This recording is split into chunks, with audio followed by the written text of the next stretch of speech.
Ebs, and this is Exploding Evo. Got to grab a book real quick, but say hello to the crew here. Hi, crew. No, you're the crew. Oh, we're the crew. Hello, viewers. How's it going today? We're the crew. Hope everyone is excited and ready for their bestest rogue, because we'll be up to no good today.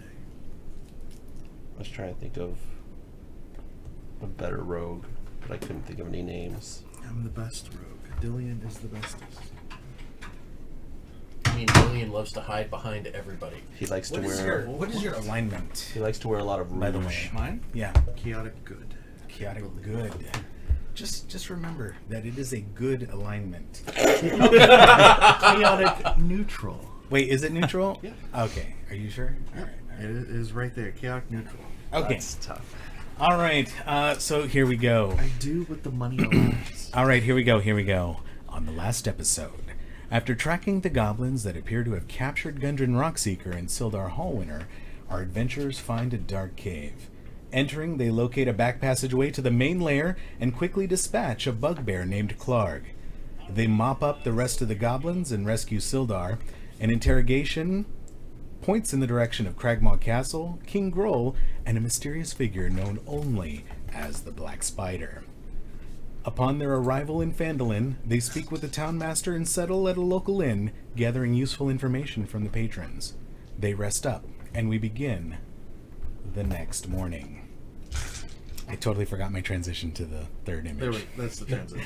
By the way, this artwork is brought to you by Addie Lane. Check out her link. I'll be posting that in the panels whenever I remember. Amazing artist, done a lot of great stuff for us in the Philippines. Adylaine, Addie Lane. So welcome to We Don't Know What We're Doing. I'm your host, Exploding Evo. Hi, everyone. I'm down here in the bottom right-hand corner. With me, as always, is TR Downshift, 2.1, Loco Kiddo, and the man only known as Matt. I am Matt the Quick now. Oh, Matt the Quick. Oh, yes. There you go. All right, he's got a Twitter. He's got a Twitch handle. Hi, Wonder Right? Bread. Yes. Now we have some more viewers. What's up, Wonder Bread? How you doing? Let me pull up Twitch chat here because I don't have it in front of me. I've got XSplit, and then I'll be using my notes the rest of the time. But yeah, welcome to We Don't Know What We're Doing. So that is we're learning though, and hoping to get better quite soon. I am DJ. Yeah. Good morning. DJ, that's right. So let's introduce your characters again for all of those people just tuning in for the first time. Why don't we start right here, sir? All right, well, I'm going to be playing an Eldrin elf by the name of Shin Matosai, who fights using a combination of dual short swords and a longbow. All right, and you're a ranger? Yes. Okay, ranger. Oh, ranger. I am now a level 2 half-elf bard that plays the bagpipes. All right, And that's yes. all you need to And that's all know you from need this to know. character. No name for his can't character. tell. I already told you It's a I'm little DJ. annoying. I am no. DJ. DJ what? That's the question. Wait. And hopefully by the end of this adventure, we'll know. Well, no, yes. Hopefully by the end of this adventure, we'll know. Greetings from beyond, y'all. Feel free to drive Tanic like a Jaeger. All right. SLDF. I got the Yeah, moves don't like worry. Jaeger. Don't worry. I got You're the in good moves hands. like Jaeger. There you go.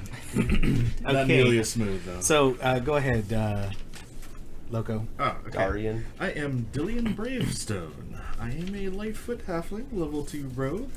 I find whatever the shinies will bring. All right. And I'm Ciro Solis. I am a high elf warlock who likes books and scrolls and old knowledge. Nerd. Yep. Just kidding. Where's Tinic? I don't see All Tinic right. at breakfast. Hold on a second. So we are missing one guy out there. Oh yeah, and before I forget, happy Mother's Day to all of you mothers watching. I know you're all out there. Mom, I love you. Wish I was there with you. Have a good Mother's Day and enjoy the lunch that I'm paying for. Mom, I don't wish I was in Iowa. Nobody wishes they were in Iowa.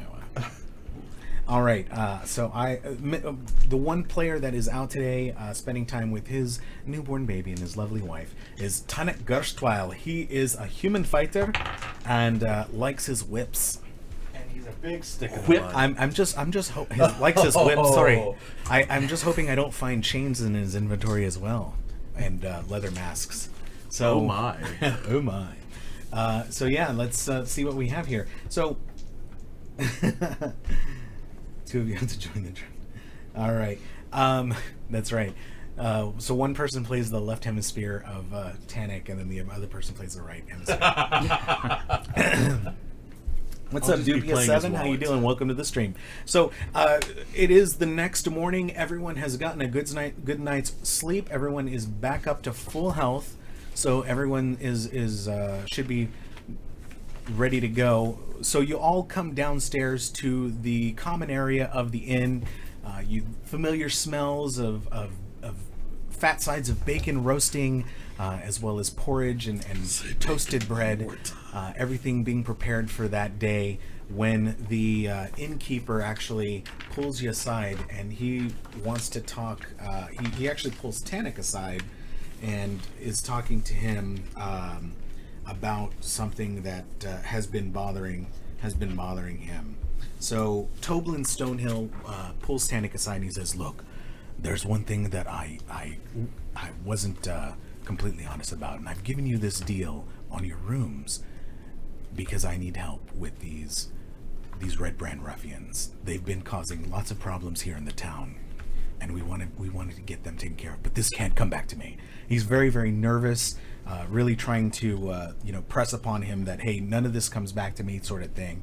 So Tannic relays that information to you all and says, "Hey, this might be something we might want to take care of while we're here." Yeah, these red brands sound like a real thorn in the side of these local people. Sorry, I'll try to do a voice. No, It's you don't not have to my do. own. You don't have to do a voice. We I may will end up do a having to take voice. care of it Oh. one way or another regardless, so we may as well. Okay, so you've got quite a few things to do today. What? Alexa, what is my to-do list?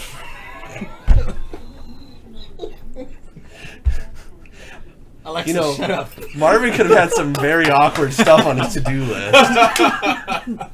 I think we should drop those supplies off at the. Yes, Yeah. the two different places. Okay, so the places that you're dropping supplies off. First of all, as far as your encounter goes, you were initially hired to bring items to Barthen's Provisions. You've also found that at the Lion Shield Coster, you've recovered goods that belong to them. It looks like mostly regular provisions. There are some whetstones, things for maintenance on weapons, mostly some oil, that sort of thing. All right, shall we go to Barthen's Provisions first, since they were the ones that hired us? That sounds good. They're already expecting us. Let's go ahead and drop by the Yep. the Lion Shield. Is that the other one? Lion's Lion Good Coster. Shield Coster. Yeah, Lion that's the Shield one Coster. where we found their stuff, right? Yes. They're not expecting us. Let's go ahead and drop by. Well, that also means they're I not like waiting the element for us. of surprise. Sure, sounds good. Let's do it. Okay, so you head over to the Lion Shield Coster. They're on the way, so. You've secured the wagon. What do you mean they're on the way? Right. I mean, they're further into the village. If I remember, if my map is correct, the Lion Shield is before we have to go to the other place that hired us. I think, or I've got this completely different. Okay. That's fine. They're on opposite sides. They're actually Barthen's Provisions right next to you. The Lion Shield Coster. They're equidistant on either side, so they're kind of in opposite directions. But either way, it doesn't matter. So you head over to the Lion Shield Coster. Hanging above the front door of this modest trading post is a sign shaped like a wooden shield with a blue lion painted on it. So you enter this area. You realize that actually, okay, knock. Well, come in. You hear a voice beckon you inside, and as you enter, you see just kind of an array of weaponry. Actually, it looks like they provide quite a few weapons, that sort of thing, and armaments, as well as some mining utilities. So, like, you have some pickaxes, that sort of thing. But generally, anything that's steel. That's where you're going to acquire it in this particular village. You see long sword, nothing. You don't see anything fancy. Your standard long swords, short swords, daggers. If you need to stock up on, you notice that they have arrows as well as crossbow bolts. So all of the things that you'll need in order to keep fighting, you would be able to acquire here. So a woman approaches you. She's looks about middle age, linen. Comes up and says, "Oh, hello. How can I help you?" can lay me down in sheets of linen. Oh, sorry. Ma'am, I believe we found some of your property somewhere. Really? Well, we've actually been expecting a delivery that hasn't arrived yet. Well, we were going through a goblin cavern and we actually found these. So. And so you take her outside to show her the goods, and she looks and inspects everything. She's like, "Thank you so much. I can offer you 50 gold for this." All right. So she calls. Would you mind replenishing the arrows and bolts that it took to acquire this stuff back as well? Yes, absolutely, absolutely. You have my, you definitely have my gratitude for this. So yeah, she offers. Do you need your weapons rehoned? Any type of maintenance done in your armor? Please let me know. We can definitely help you out there, as well as a 10% discount on any other weapons that you'd like to acquire. We have your basic weaponry, martial and ranged weapons, as well as basic weapons, staves, clubs, that sort of thing, although more limited stock. Thank you, Lennon. Right, so she pays you 50 gold, which I'm assuming you're dividing equally. Yeah, for those that are here. Tannic is there. Just DJ, if you could make a note for Tannic Yeah. while I'm doing all this stuff here. But yeah, so Tannic helps unloads. Everyone unloads. Hey, what's up? How you doing, Renroll? Just playing some Dungeons and Dragons. If you have any questions, please feel free to let us know. We'll answer them for you. Will she, Lennon? Would we Yes. have these 3 gold teeth? Would you? Is there any reason you'd buy these off of us? I'm sorry. We don't really deal a lot with trading in gold, really mostly weapons. If you do acquire weapons or armaments that are in good condition, I would happily take those off of your hands. All right, no worries. We'll just keep these for when ours fall out later. Right. So you unload everything. She asks you if there's anything else that she can do for you. She doesn't really... she does mention to you that... Let's see here. That goblins and ogres... I think it was ogres, right? Orcs. Yeah, have also been an issue for, that sort of thing coming through the town, and that if you need any work, she would recommend heading over to the town master's hall if you're looking for any other jobs. Okay. Did Sildar get us the 50 gold he was going to give us yet? Or not yet. So he headed out in the morning. Sorry, he was already gone by the time you woke up. Okay. He did mention to you yesterday that he was going to be setting up in the town hall, so he will be there if you need him for any. He said, contact me in the town master's hall if you need anything, and you know that he's there to kind of establish law and order. So he's the new sheriff in town. So, I mean, I do want to sell this jade frog and 3 gold teeth, but let's go ahead and... So, yeah, Lennon mentions to you that, Barthen's Provisions might be able to take that. They deal more in general goods, as well as the... there's another place that I can't think of. It's okay. We're on our way to Barthen's Provisions anyway. We'll see what they can do for us. Okay, so you head over to Barthen's Provisions. Before we walk out, I want to go ahead and do a charisma check, just to see if there's any special weapons in the back. The maid. Okay, I mean, you automatically succeed. She doesn't really have anything beyond your basic, just your basic weapons. This is a very small, this is like frontier town, so they only stock the basic necessities. Currently she has no like special magic items or anything like that. Hi, Mad Rosart. Hey, Mad Rosart, welcome. So you head over to Barthen's Provisions. As you get there, let's see here. Barthen comes out and welcome. I've been expecting you. He calls he has a couple of assistants that he sends out and calls them over. And Thistle, come help these gentlemen unload these goods as you unload the goods. And so he asks, how was your trip? Was it eventful? How did it go? It was surprisingly eventful. How so? It was rewarding. Yeah. I'm sorry, you have me at a loss here. What? So along the way, we found all the goods, kept them in a nice, tidy place. We ran into some goblins. Oh my came goodness. to the savior's aid of our employer, And last but not least, we found some more supplies for the town, so everything's Gundren? going pretty good. What do you mean?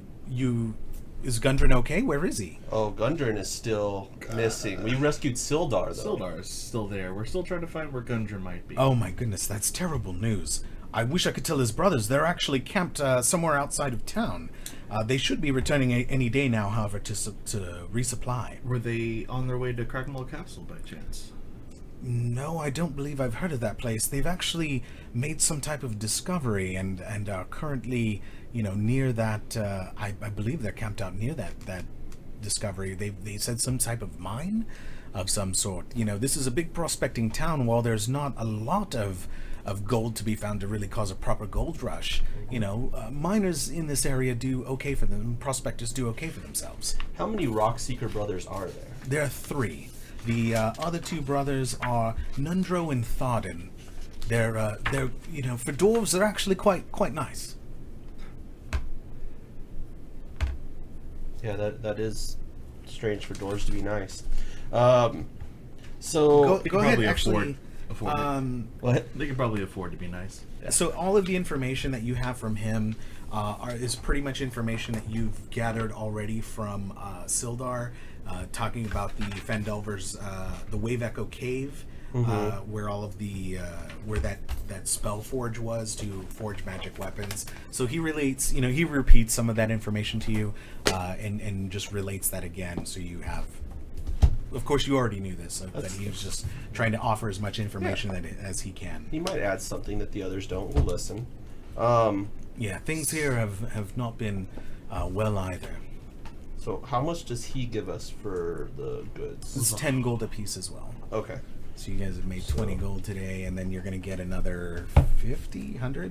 Well, and then so if he buys the jade frog and the 3 gold teeth from us, that'd be another 43 gold. Roll charisma. Everybody roll charisma. Well, let's see here. Who's selling it? Well, Yeah, probably at the bard. Yeah, either one of us. Either half of you have to succeed, or one of you does. do I get advantage? No, you do not get advantage. So I got 23? Yeah, because I got an 8.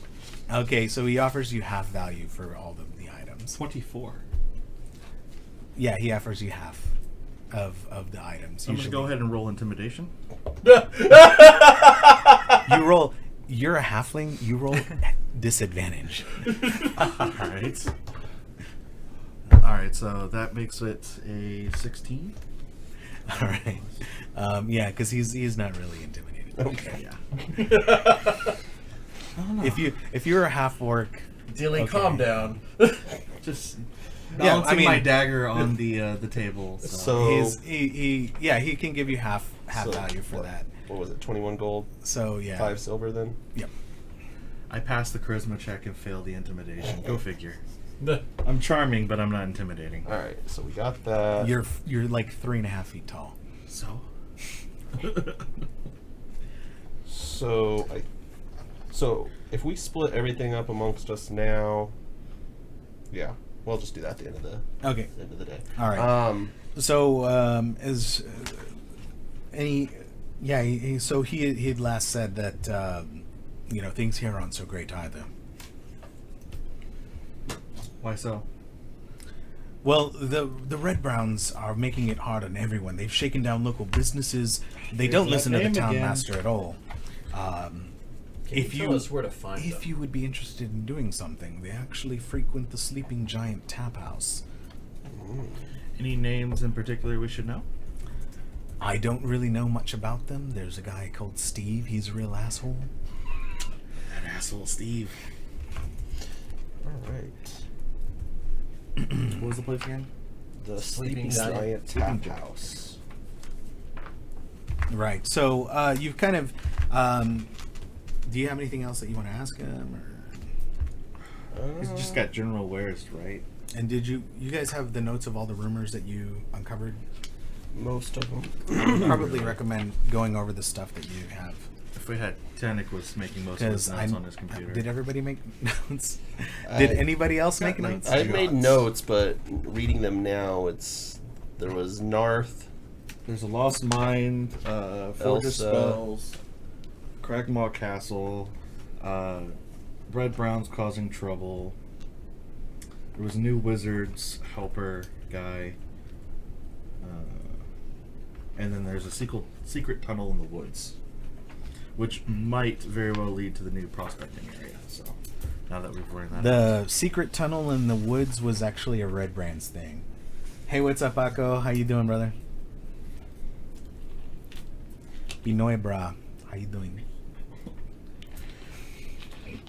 That was pigeon English though. Okay, so what would you guys like to do next? Well, we can. well, it sounds like the major portion of this is going to be the Red Browns. Did we get a location of where the new prospect is for Gildren's guys? By any chance? the what? Gildren's followers or something. They were coming back into town or something from a new prospect. Where their camp is. Yeah. The brothers. They don't know. We don't know where they are. Okay. So the only thing they're we waiting do for them to know is return. Crogmaw Castle and it's the Gundren. Red, We should go check out this tap house and see what's on tap. Okay. All right. Go for a pint.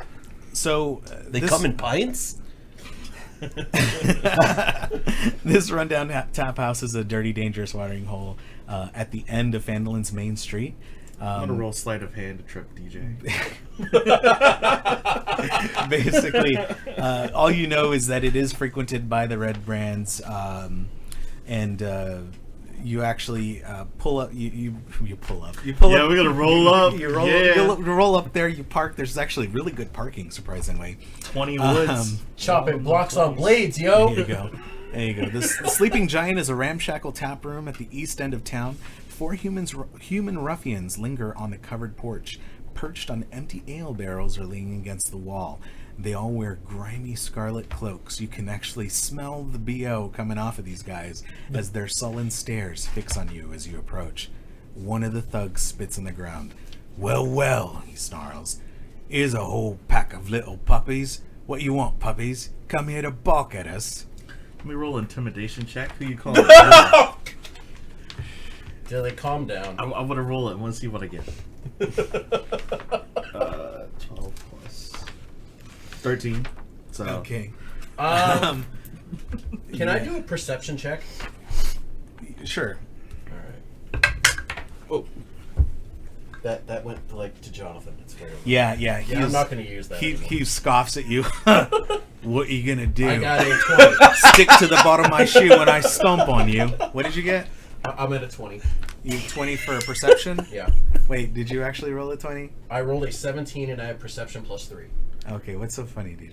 I just picked it up and put it down. No, you rolled it. It rolled. I watched it roll. All right. Anyway, so you notice that these guys are ready to fight. They're going to jump you guys at any second. Mm-hmm. I'm gonna go ahead and make an attack roll. Okay, so there are Starting the 4. fight. Yep, all right, I'm, everybody. Jumping right on in. Roll for initiative. They picked off the wrong road. Oh, All right, that makes it 15 for my initiative. Or do I do attack first? I guess I do initiative. No, Yeah, we're gonna. they're not ready yet, so we They're can ready do to it- fight. Oh, okay, They're All ready right, to 15 fight. for There's me. no surprise here. Yeah, I got 6. Okay, hang on. Save those numbers until I'm ready.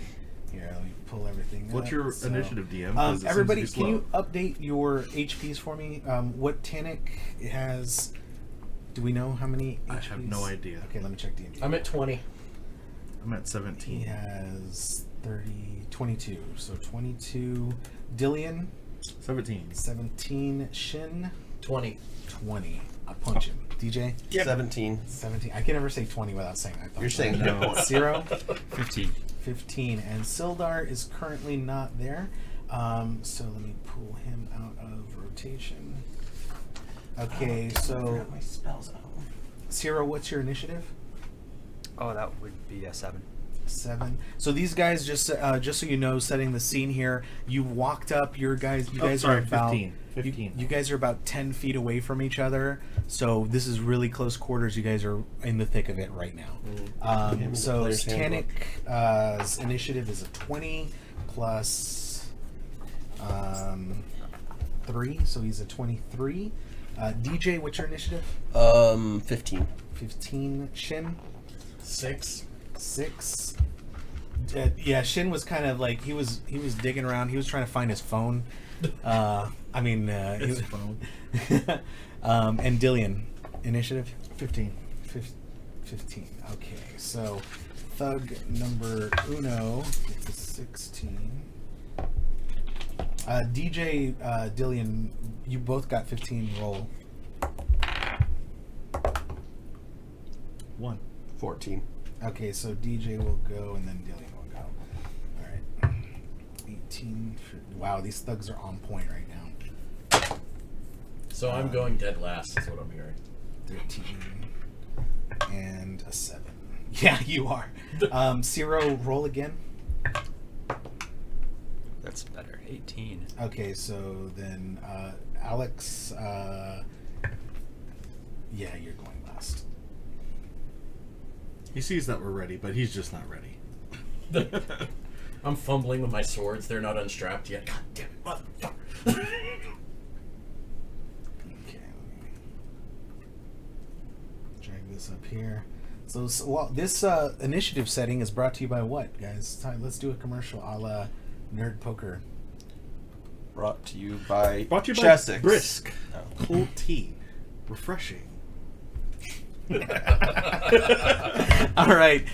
So Tannic reaches down, grabs his whip, and makes a swing, basically to try and hook one of the ruffians. Unfortunately, he misses. The thug responds by drawing his short sword and actually misses Tannic, so he takes a swing at him. Tannic kind of jumps out of the way. So, I mean, the melee combat has begun. You're probably going to want to get back. Thug number 2 takes a stab at the other fighter here up at the front and actually does land a short sword slash against him, doing 3 damage. So he comes across as you're kind of fumbling with your swords. He sees that you're not quite ready, so he takes a slash just kind of across the front, and your armor takes the brunt of it, but you take yourself 3 points of damage. Okay. DJ, you're up, sir. All right. I am going to cast a cantrip, Vicious Mockery, on I don't know, whichever one's closest to Thug me. number 2? You think is the one one that's and fastest? 1 and 2. 1 is the fastest. Okay.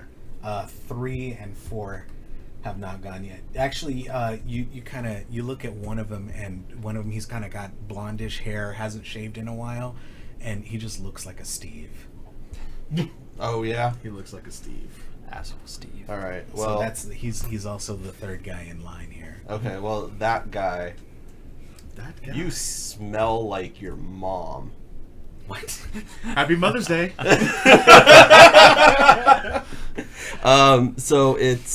So he has to make a Wisdom DC 13, Okay. and it's 1d4 psychic damage, and then a disadvantage on his next attack. Okay, so he definitely does not pass that because he is not wise at all. He was brought here just for his muscles and his agility. Okay. So he takes what? 1d4 psychic. And Okay. I rolled that, I guess. Yeah, you roll. Okay, so that was just a 1. I don't think do I add my spellcasting? It'll say on the spell. Okay. Yeah, I forgot my cards at home this time. Or take 1d4 psychic damage and have disadvantage on the next attack roll it makes before the end of its next turn. Okay, so Doesn't sound like anything plus, so just 1. Yeah. Oh well. But still, That's him 1 getting damage. disadvantage is nice. okay, so he takes 1 damage. You said. Yeah. And he's rolling disadvantage. And then for my bonus action, I want to... What's the state I want to be in? Dodge? Dodge is an action. Okay. I thought there was a... You mean disengage? That's also an action. Okay. So the actions that you can take in combat, guys, are attack, casting a spell, unless the spell specifically says that it takes a bonus action, Uh-huh. dashing, disengaging, dodging, assisting someone else by helping, which gives them advantage on a roll, hiding, readying up, searching, using a magic item, using an object, or using a special ability. Those are all your actions. Anything else that would be dip, considered dive, duck, and dodge. dip, dive, duck, dodge, and dodge. So those are all of your actions. Anything that would be a bonus action will specify on the ability that it takes a bonus action. So like certain cantrips are listed as a bonus action, Right. things like that. So usually you can do 2 attacks, right? Would I still be able to do it? You can usually only do 1 attack unless you have the ability to do a second attack as a bonus action, like offhand that he has. Okay. So right now, Thug 1 and number 2 are both on Tannic, right? No, 1 is attacked Tannic, 1 is attacked Shin. Okay. Oops. Okay. Shockmount doesn't help when you hit the actual mic itself. I guess that's it for me then. Okay, so jump over to Dillian. All right. I'm going to go ahead and use my short sword. I have that in my pack. Oh no, should I still use my dagger though? I figured because the short swords and daggers don't really add anything, the short sword does better damage at a 1d6 plus 3. Just use the short. You can use a short sword and dagger offhand, since you have 1 short sword and 2 daggers. Yeah, I have 1 short sword, 2 daggers. Well, then there and my you go. short bow. So I'm going to go ahead and You wanna use my bonus action to hide behind Tannic. Oh, so you can't offhand attack then. Yeah, I don't plan to offhand attack Okay, it. okay. So,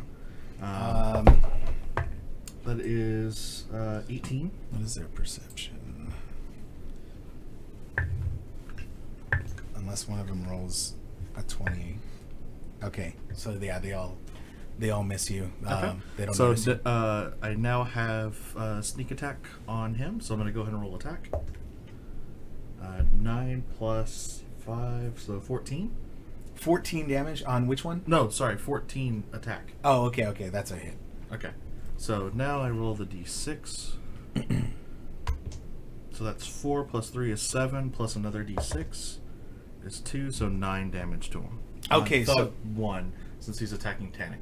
okay, so so you kind of come around the back of Tannic and just suddenly stab at this guy from the side. Your sword actually pierces the studded leather armor, getting right in between some of those metal bits that are in the armor. And you said you did 9 damage, right? Yeah, 9 damage. Yeah, so you do a pretty, you take a pretty sizable chunk there as, blood just starts kind of coming out in mass. You realize that you've probably hit some critical organ, and this guy kind of, he grabs at it, and now he's really ticked off, but yeah, he's still up in the fight right now. Okay.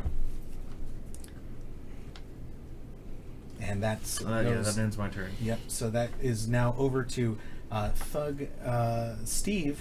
Steve, is like, "What did you say about my mom?" And so he tries to stab at you, and does land a hit.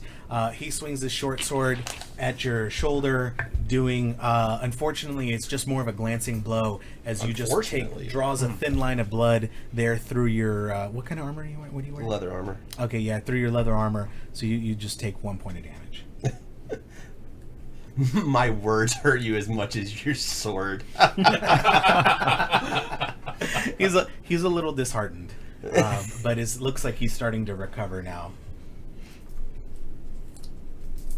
All right, so now we are over to Ciro. Roast these motherfuckers. Yeah, we're gonna go ahead and cast an Eldritch Blast on Steve. Oh, okay, Steve the asshole. Yeah. Steve the asshole. Well, don't kill him yet. We need to question him.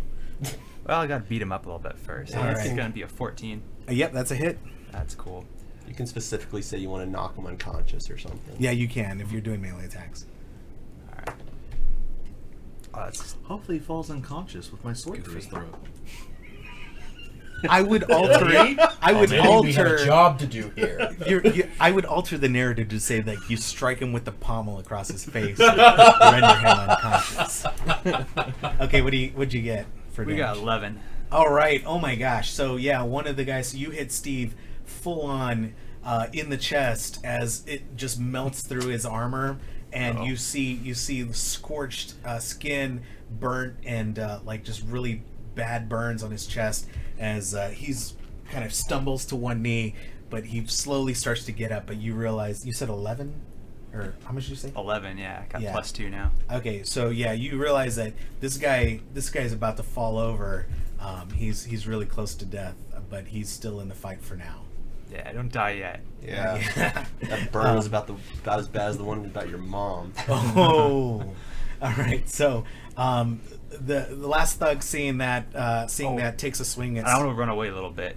Okay, get out of so the you're fight a back- little so bit, you're I'll backing run up. back 30 feet. Okay. What's the range on Eldritch Blast? 120. Oh, okay, perfect. So yeah, He just keeps going back 30 every turn. So basically, at some point, me and you could just sit on a ledge and fire down arrows and magic blasts and things from like a crevice across, like a freaking canyon across. Given the environment, so yeah. the last ruffian, unfortunately, sees that he's you're kind of out of reach.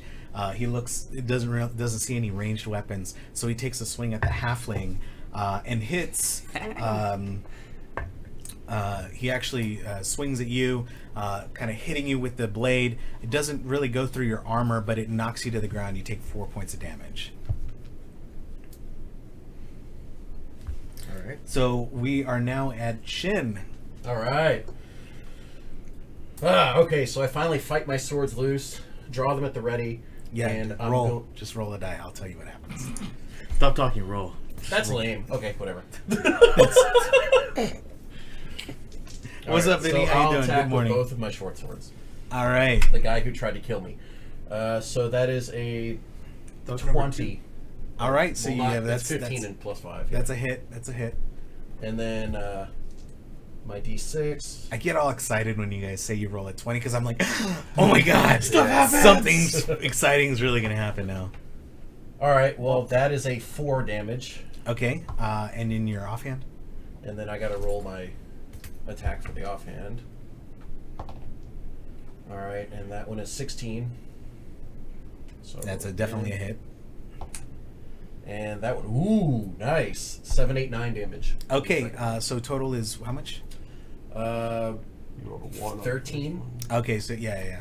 So 13 damage. So it's 1 plus 3 is 4, and Yeah, 9, so 13. nine, Yeah.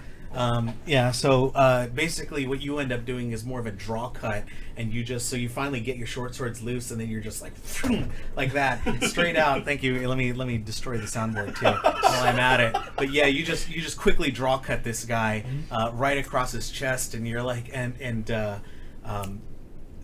dilly dally, Derek. What's your character's name? Dillian. Dillion's like, you trying to copy me? Because he's got the traditional X marks a spot in his enemies. So yeah, you just chop a huge X in this guy's chest right here as he nearly goes down. Again, stiff breeze, harsh language could probably kill this guy at this point. So Get some more sick burns in, DJ. actually, wait a minute. That was the one that attacked you. So Yeah. that's the So thug number 2. I try to knock him out with my words. that almost No, worked you the just last have to time. sing. That would do it. Oh, okay. All right, hang on a second. You need to find a cantrip where you literally spit fire. Spitfire. That would be awesome. All right, I've been challenged to a race, guys. Uh-oh. Let me erase this guy here real quick. There we go. And Who will be the victor? Head to head on the track. Oh, Vinny won. You never had me. You never had your car. Dude, I almost had you. All right, so we're back over to Tannic. Tannic realizes that the your enemy is really low, so he actually shifts his targets, swings his whip at the guy, and connects critical. Oh. Critical Here comes the damage. Here comes the... here comes the bone. So yeah, I don't even need to roll damage because he's gonna kill this guy. Okay. But yeah, so he wraps the thing around his neck and just yanks really hard. You see the guy's neck suddenly snap Oh! as he just falls over Oh! to the ground dead. So thug number 2 drops when their neck hard. snaps just right. When you get that, perfect, I'm worried when about you you, get that Billy. perfect neck snap. Here I go killing again. All right. So thug, the first guy that's already on Tannic sees him drop, and he's like, "Holy shit!" So he swings his sword trying to take Tannic out. Unfortunately, he's panicked by his friend dying right next to him, and completely misses. Just kind of swings down, hitting empty air, like he's just totally off target. So we are over to DJ now. All right. So there's just the one left, really, right? There's there's yeah, Steve the that's one kind that's of on done. The one that's on Tannic has taken like 9 damage. The one that's on the one that was on him is dead. There's the other one that he shot that took like that's on. That was Steve. Yeah, Steve has taken like 12 13 damage. 12 damage. Yeah. So we need to capture Steve. Thug 3 is dead. 4 has not taken any damage. Right. Well, I'll stab. Wait, the so one. Thug 1 died? Thug 2. 2 is dead. 1's taken 2's 9. dead. Okay. 3's taken 12. I'll go ahead and stab with my rapier at the one that's on Tannic. Thug 1. Yep. All right. All right. God damn it! I can't hit anything. Vinny's like, when that neck snaps just right, and he's like, lol. Yeah, it was like a 6 or something. Okay, yeah, so that's a miss. So you have a rapier, right? Yeah. Yeah, so you stab at the guy, and he kind of parries it off to the side. No damage done there. Dillian. Not as enough biting your sword as your words. No, I I didn't. swing toward Taunting my teammate. Thug number 3. I'm gonna go ahead and roll with my short sword because I'm too close to Steve and Thug. They're all within 5 feet from melee damage, so I automatically get sneak attack. So I don't have to roll that. You have to be behind him. It to says get just within advantage. 5 feet. Or when I read sneak attack, as long as You you have to roll advantage. roll advantage. You have to have advantage, which means you need to be behind him to get advantage. It didn't say that. It does. It just says you don't have to have advantage if your enemies are within 5 feet of each other. Hold on, double check. I can look up sneak attack real quick. Because I actually didn't have to roll hide because Thug 1 and Oh, Thug 2 were- okay. Yeah, to get sneak attack, you either require advantage or an attack roll, or an ally within 5 feet. So yeah, you're good. Okay, so. Well, I missed that one. 5.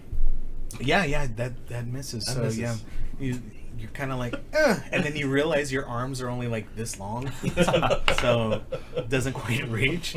You're like, depth perception. Maybe you should pay more attention to your arm length than your word length. Touche. Bonus action to Sick burn. Yeah. Says Tannic. bonus action to duck back behind Tannic, and I'm gonna go ahead and hide. 10 plus 7, 17. Okay, yeah, they don't see you. Sweet. Where'd he go? The guy that just tried to hit me and completely missed. Ha! Shit! All right. No, it's just so a poof of black smoke. so the third thug at this point is not quite sure what to do, but Steve decides to go into a frenzy and go after DJ again. Okay. Unfortunately, with his wounds and everything, the blood just kind of dripping out and the hole in his armor and the smoke still coming out of his chest, he swings at you, and you're just really easily able to kind of parry that off to the side. So as you still are engaging there in the close quarters sword combat. All right. Ciro, what would you like to do, sir? So we have one that's pretty low. Steve is about to die, and another guy that's untouched. Yeah, let's wait on Steve and go ahead and attack the guy. It's pretty low with Eldritch Blast. Okay. That's gonna be 17 to hit. That is a hit. Cool. And 10 damage. Oh, all right. So, so you launch that Eldritch Blast, and that greenish black, light just comes out of your hand and roasts this guy as you pretty much just core him through. Barbecue anyone? At this point, Yeah, at this point in time. So he just completely catches kind of in this unholy fire and falls to the ground dead. Yes. Oh, And it's then like number 1, right? Yeah, that's number 1. And then I run away 30 feet. Oh wow. Okay. All right. Yeah, all right. Yeah. He's like on the other side of the street at this point. Yeah, no, it's at the end of the street, so he's just running Yeah. down. He's like this big off in the distance. Yeah. All right, well done. So the fourth guy, who really hasn't taken any damage at this point, he starts running east, and so he's heading around kind of the back of the back of the tavern there, and it looks like he's heading for the Tressendar's manor. So he actually runs right down the street, headed towards Tressendar's manor. So he is on the run. So he's now about 30 feet away from you guys by the end of his turn. Thug, now we're off to Shin. Okay. So you've got Steve in front of you. You've got another guy that's about 30 feet down the road. He's taken off east towards what looks more like a castle than a giant house. I don't like stragglers. I know. Leave none alive. So if you want to hit an arrow, I'll finish it up. Just saying. All right, fine. I'll pull my longbow and fire at the guy. All right, Try and roll. stop him. Let's see what you get. Give me a 20, please. All right, I got a 19. Oh, okay. All right, so roll damage. All right, and then I need my D8. That'll work. All right, so that is going to be 10 damage. Oh, wow. Okay, so yeah, you hit him square in the middle of the back, kind of just off to the right of the spine. You know you've hit something vital because you know that's with your hunting prowess as a ranger. You've definitely hit a lung, but the guy's still up and running, but he'll be going down pretty quickly if you can get another hit on him. Okay. You said 14, right? I mean, sorry. How much 10. damage? It was 10. 10 damage. 10 damage. Yeah. All right. I can't use my offhand to attack somebody else. Yeah, so it no, doesn't that's matter. only a melee combat. So I Yeah. think you're done unless you get Offhanded notch another bow. That's already included in the action. Okay, so we are back over to Tannic. So Tannic has, I think he's got a 10-foot range on his whip. Sees what you're doing and decides to kind of follow up with that, and yells over to Dillian as he starts running, "Don't kill Steve!" I make no And promises. so he gets within 10 feet of the guy and snaps his whip and hits with a 19. I actually don't know how much damage that does. I think it was a D6. Plus 18. 1d4 plus 5. Oh, D4. So even if, yeah. So he whips the guy, grabs around the leg, pulls him down. The guy lands with such force as he pulls him, because you just see his leg go flying up in the air. His whole body kind of takes off, and he lands flat on his face. And what happens is his nose crashes right into the ground, and it gets pushed up and and then he just quits moving altogether. So that guy is You see him twitching a bit. Tannic just whips his whip back in and puts it back on his back to his side, turns around, and is hoping that you guys haven't killed Steve yet. Yeah. And now it's back over to DJ. Yeah, I'm just gonna try to knock out Steve. Roll. You get Melee. it. Yeah. Roll your sword attack. Yeah. Hey, what's up, Snow Game? X No Game? Is it No Game or is it X No Game or Snow Game? I rolled like a 7 or something. Yeah. So so you thought I'll use the pommel of my rapier to knock this guy out, and you do, and Steve is like, no, and just kind of swats off to the side. But he's still in pretty bad shape. You know that he's getting ready to run if he gets a chance. Dillian, what you gonna do? Teleport behind him. Don't take it personal, kid. I'm gonna run for just a non-critical backstab. Roll. So that's So you're 8. trying to kill him 8. or not? Not trying to kill him. Okay. Just So above yeah, him. you jump at the guy. Unfortunately, he kind of like catches you and throws you over his head. You do a little somersault and land behind him, but unfortunately, he has. Yeah, you know he's still in the fight. As a matter of fact, at this point, he decides to start running. I'm going to give you an opportunity attack I'll give you two guys opportunity attacks as he tries to run away from you guys. Okay. DJ's first because he's got higher initiative. 15. Okay, roll. Let me see how much hit point I have. Rolled some damage. Oh my god, I hit someone with a melee weapon? Okay, hold on. As I'm flying through the air, bewildered. 4 damage. Okay. Oh, no, that should have been a D8. That's fine. That's enough to do the job. So yeah. So as he's running by, you kind of trip him up. He falls to the ground, and you take your sword pommel this time, and you just go boom right in the back of his head and knock his ass out. So yeah, he is out cold, and you guys kind of are now out of combat. And All I wanted was some mead. All I wanted was there you some go. killing. So Tanit comes up. He's like, "I'll tie him up," because he's the one with the rope, right?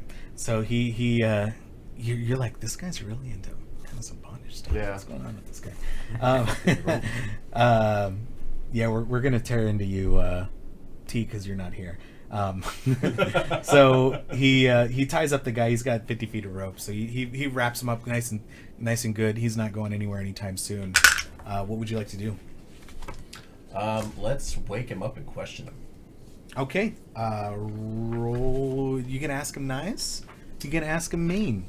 I'm gonna have to ask him mean because my persuasion sucks. All right. What's your intimidation bonus? Intimidation is only +1, but at least I have a it's there. +4 intimidation. I only got +3. I mean, my persuasion's better, but I don't think I want to persuade this guy. I want to just... Well, then, would you like the honor, DJ? Sure. Hey. Look, there are... That's it. No, 5 that's of it. us. No. Oh, Hey. just hey. That's it. That's all we need. Hey. Hey. 14. All right. Yeah.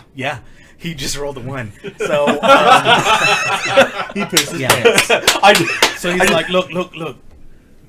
Hay was enough. You had me at hay. Look, I'll tell you whatever you want to know. Just don't kill me, please. Don't kill me. And so he begins to impart quite a bit of information. The leader is like, look, we're led by this wizard called Glassstaff. He carries a staff made of glass, and I guess that's why we call him that. You get the idea that this guy is not very smart. Look, a figure called the Black Spider has hired us to frighten off adventurers and intimidate locals. I don't know why. I'm assuming he wants to take over the town here. He also has even sent bugbears to reinforce us and give us some extra muscle, but we haven't had to use them yet because everyone here is a bunch of pussies. We do have... look, our base is under the manor. You can get in through the house directly, and there's a lower part of the complex that's guarded by some kind of crazy, hideous eye monster. I've never seen one before, but it is absolutely... it's the scariest thing I've ever seen. That's in the basement? Yes. That's in the lower part of the complex. There's actually some secret doors that you'll need to find in order to access those. Tell us about the secret doors. Well, One's directly across. The one that I know about is directly across from the armory. I've heard tell of another, but I don't know where it is. There's also some captives near the old crypts, which are guarded by skeletons. We do have people that we've captured, sold, and generally sell for slaves. give me all the gold that you have on you. Okay, so you search. Actually, yeah, you We're gonna search. search all the Ah, bodies. boy. We're gonna yeah, we're searching all the bodies. Well done. So yeah, these guys actually do drop loot because they're humans. So let me just pull it. I had the list here.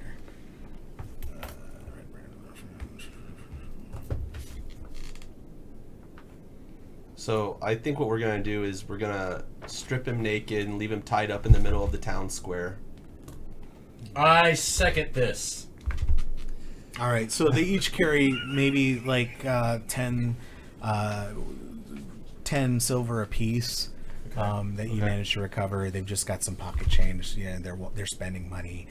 Their weapons are all in good repair, so you Cool, think we'll that take you may those. be able sell those over at Lion Shield Coster. As a matter of fact, one of the short swords still has the tag on it. So he stole it from them. Okay. So we'll take the red brand weapons. I'll and take 40. that short sword. I'll have 2 short At this swords point, now. Sildar comes up. He's like, "Hey, well done, taking down these red brands. What happened here? Can you give me a story?" We were just looking for information. We were walking right up to the front of the tavern, and they started the fight with us. I was gonna get some meat, and then all of a sudden he started talking about my mom. I just look at Sildar and be like, Steve's an asshole. Yeah, so we've heard tell of Steve shaking down local Of businesses. course, we don't know his name. So but... he takes Steve into custody. He's like, "I'm going to secure him at the town hall. We'll see if we can get any other information out of him. Just make sure that they shoot first." yeah, thanks, Sildar. Do you have our money yet? Yes, as a matter of fact, I do. So he distributes the gold, the promised gold.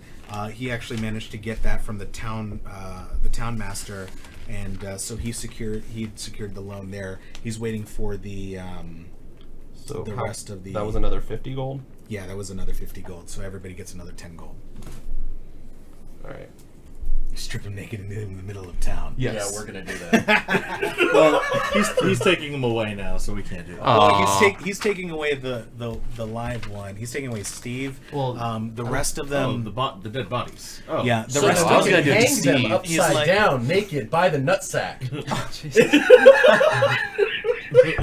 All right, you're right here. I want you like right here. So he's like, "Don't worry about these. We'll get this mess cleaned up. I've got some people that can take care of this for us." Yeah, so we'll just go ahead he and goes string them off up to, right on like the horse hold place. We're just gonna string them up on their backs naked, just right outside the tavern for fair warning, since that's So their place Tannic of is like, town. "You know what? Why don't we let them handle this? Yeah, yeah. Can We'll, we go let into the sleep? we'll let Sildar handle this since he's the law here now." So All right, you're gonna Killjoy. need to rest a little bit. You took some Oh, yeah. damage, right? So can we go into the giant tap house? Sleeping giant tap house? Absolutely. So do you guys want to just take an hour? Sure. I don't want to take the full hour. I only had 1 hit point damage. But Well, it'll take an hour for you to use your hit die. well, I don't want to do that. That's a short rest. But that's what he wants to do. But I'm just saying at the end of instead of doing that, at the end of the time, I want to use a ritual to cast Detect Magic so that I have that active as we're heading to How long wherever does we're it heading. last? toward the manor. I believe it lasts 10 minutes. But I'll It's double gonna check. take you 10 minutes. It's to going to get take us the 10 minutes to get there? Yeah. You just Oh. cast it when we get to the manor. Well, okay. I guess that'll work. Because if I use it as a ritual, then I don't have to do a spell I would slot. say it's at least a quarter of a mile Okay. from where you are. If Let not- me double check. It might be an hour. If it We still need to lasts an go hour, inside you the definitely- tavern to see if there's any other guys there. Yeah. There's no one else. As a matter of fact, there's just this rough female dwarf inside, and she's like, "What have you done with my patrons? What's going on here?" As a matter of, but although the way Same that thing. she's, Steve's an asshole. that's true, he is a bit of an asshole. He actually does owe me quite a bit of a coin, so you know what? I'm not too worried about it. As a Great. matter of fact, I've really had the go ahead and hand her- entire crew I'm gonna go owes ahead me and about hand her 100 the 10 gold. silver off of Steve's body, or off of Steve. Well, thank you. As a matter of fact, your drink's here for free. From now on. Hey! Hey. Can I get a mead, please? Absolutely. So she serves you up a round of drinks. You guys, I'm assuming, take an hour, and go ahead and if you want to roll hit dice. I'm gonna that save sort my of thing. hit die because I only lost 1 damage, so Okay. can be better used later. Yeah, but yeah, I I am I do have this new spell called Song of Rest now, so you get an extra. So I'm fine. I took 4 hits of damage. I got 11 left. I lived on 8, so.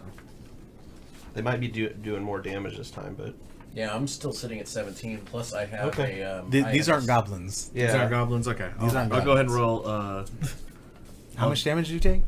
4. Yeah, I would probably top up. Okay. Oh, Actually, I have also, 2 hit 8. die now. So I'm full. also, everyone gets. Yeah. Give me. So 1. And I'm back up to 15. Everybody gets 80 XP. So go ahead and mark up 80 XP there on your character sheet. You guys had just enough. So what I'm going to say here is you had just enough XP to hit level 2. Mhm. So you are basically at level. We're full blown. Yeah. So you're going to have to do the full points to get to level 3. Let me look up how Nice. to get from 2 to So 3. we were at Sorry, the Mike. bottom of 2, so now we got plus 80 XP, and I think it's 300 the next level. Is it 300? It was 300 to get to 2. No, it's 300 to get to 2. I think it's like 700. 900. 900. Okay. 900 to get to 600. 3. Oh crap! Wait, Okay. it's 600 from 2 to 3. Yes. Okay. An additional Oh, 600. yeah, 600. You're right. So 600. Okay. Okay, so you guys have taken your rest, had a brew, healed up a little bit, and looks like you guys are ready to head out. Yeah. Should we? Well, should we go sell the weapons first, or should we just head on over and? Oh check yeah, out yeah, this? yeah. Let's go ahead and sell everything. You take so you find yourself 4 short swords. They also have 4 cloaks, red cloaks on them. Ooh, we should keep the cloaks. I will keep one of the cloaks for me. Okay, Yeah, I'm so, gonna keep a cloak too. Okay. Tinnick isn't here, so he doesn't get one of the cloaks. So, well, I would say you 4 probably and each take a cloak, and then are you high? What are you, high elf? Yep. Yeah, you probably wouldn't. He's not going to take it. He's not because gonna- it smells kind of bad, and it's stained and. Tinnick you gets know, one. And it looks high like it's been used for a multitude of things. Oh yeah, I'll probably Um, pass on that then. It's not my thing. You know, Yeah. you guys can be dirty if That's you want. fine. They can. That's okay, but it does. You think that everybody roll a wisdom check for me. Ooh, that was high. Well, I have a minus Wisdom 1, what? so 16. Just wisdom? 16. What'd you get? I got a 16, and my perception is +3. That's Just your wisdom. What's your Okay. wisdom bonus? +1. Okay, so 16. I'm just 15 17. then. 15. 21. Okay, so yeah, you all realize that this might actually help you if you're going into their base to wear these cloaks. Yeah. Let's see here. So you head over to the. So you guys are heading over to the manor now. How much did we get for all the sales? I'm going to keep one of the short swords. Okay. So yeah. So you sold 3 short swords. And a look dagger. Look up the equipment price under basic equipment there. Okay. Yeah, I'm also going to sell my 1 dagger. Since I'm going to be replacing it, I don't need to have 2 daggers. Okay. Screw it. I'll just sell both my daggers because I would keep one to throw. I can Yeah, throw. A short, even I could throw a short sword. Oh, okay. I was gonna say, even I have a dagger just to throw. Yeah. Well, the short swords can be thrown as. It's well, also so. used. Well, see, back then though, daggers. Well, back then. Back. Back when magic was real, but daggers were used for that was your multi-purpose tool. That was your Leatherman, was your dagger in general. But anyway, All right, I'll just sell 1 that's dagger then. like me pulling out my katana. I'm like, here, let me open this package. Alexa, set the homeness temperature to 70 degrees. All right, so add item. Oh, that's what's wrong. The frickin' Nest doesn't detect anybody's here, so it went into power saving mode. Oh. That shut off the AC. I'm like, man, it's getting really warm in here. It's still cooler than my house. Oh my gosh. That's because Katie is freezing. Yeah, it's terrible. That's women. That's women. That's what they do. 49. They're cold all the time. Okay, so let's see here. So what did you want me to look up? Short swords? Yeah, the weapon prices. So you basically will sell stuff for Half. maybe half, or she'll give you half. They're 10 gold pieces, so if we're selling 3, we get 15. Or, yeah. Yeah. So just add that to your list of stuff Okay. that to divide up by at the end, or if people. You said they're 15 each. No. The 15 for the 3. 15 for the 3. Okay. Plus a dagger. If we sell the dagger, that would be 1 gold piece. Okay. So we So get 16.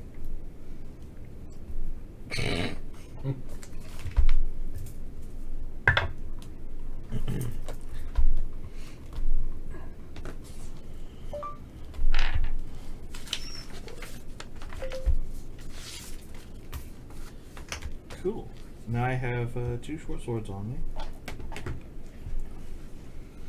Alexa, who is the best rogue? Sorry, Good. it's not Alexa, assign best rogue to Dillian. you. Aww. What did she say? She just It, done it's, it. it's it Oh, didn't yeah. comprehend. All right. Okay. So there's a lot of wizards. There's this Irene Albrecht. There's this Here we glass go. staff. There's Glassstaff.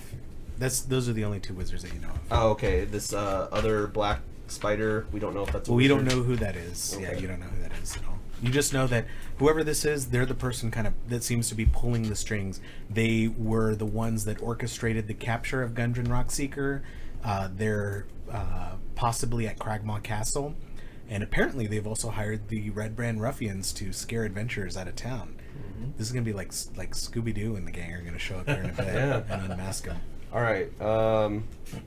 Yeah. So let's go head over to. What's up, Bianca? How you doing? Welcome to the stream. So we're playing some Dungeons and Dragons, and just captured some ruffians and heading down to the manor.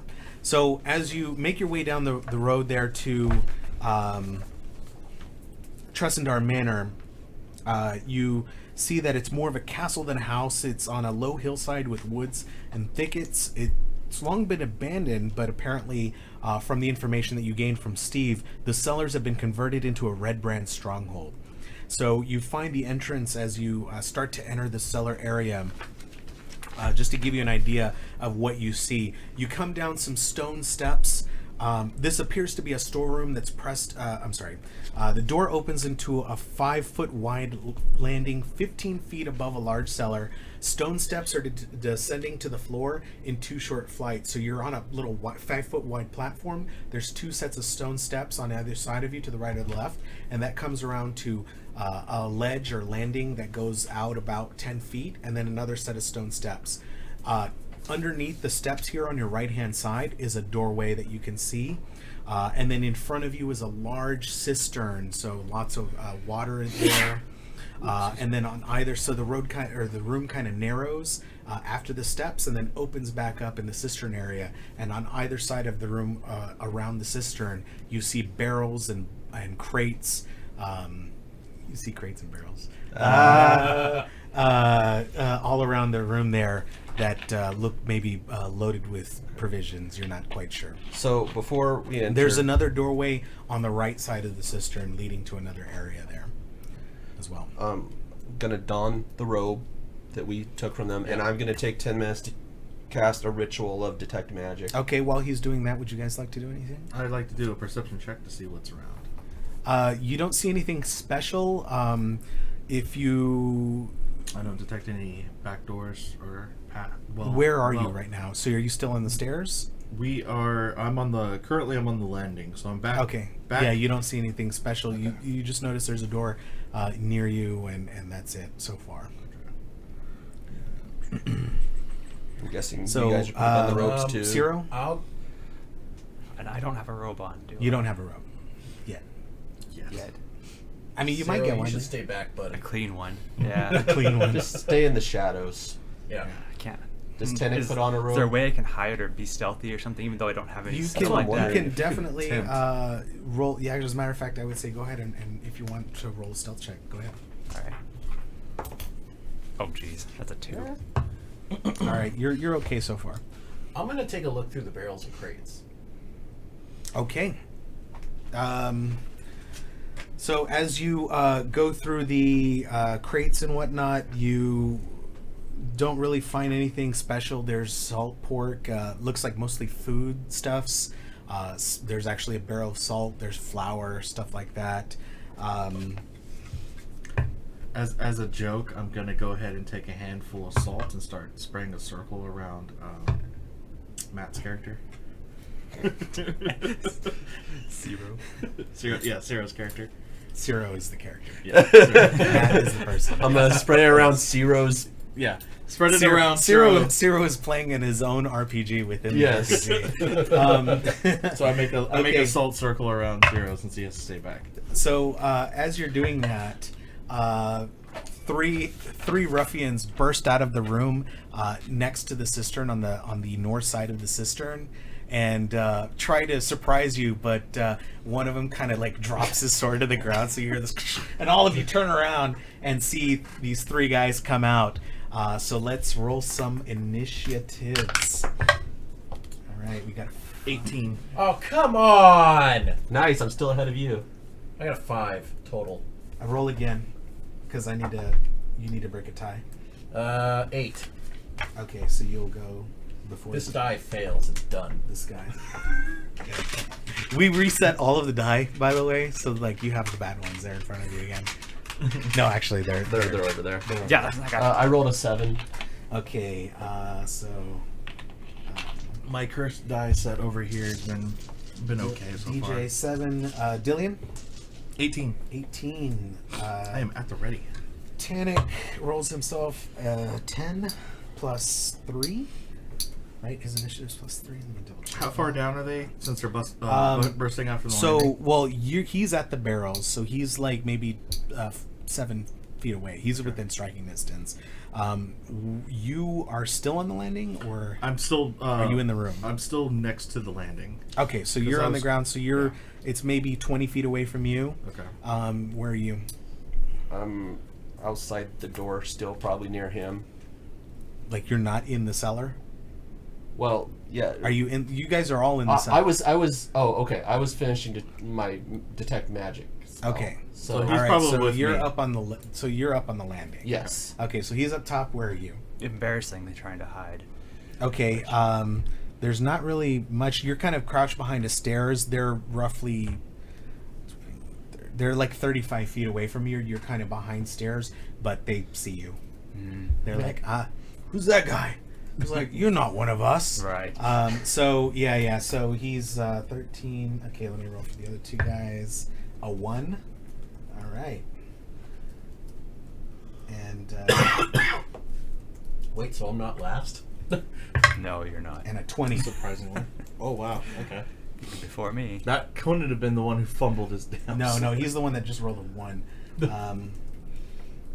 Okay, let me do a sort here. Oh, you don't have me yet, do you? Oh yeah, what's yours? 1 + 1 Okay. is 2. All right. Let's do a sort here. And No, listen to the description of the mansion. Now I've got Luigi's Mansion stuck in my head. I never actually played that. it's all right. I played it on the GameCube. That's what I played. That's what I played on God, it was 3DS. such a fun Okay, game. so the first thug that's come out of the room is actually Mario! sees you, and he's a little confused at first. He takes a swing and does strike you, doing actually 6 points of damage. So he hits you pretty hard. Kind of comes down with his sword, and you're wearing scale mail, or what armor are you wearing? Hold on. Let me get this stupid thing to come off the screen real quick. Yep. Brought to you by D&D Beyond. Scale mail. All right.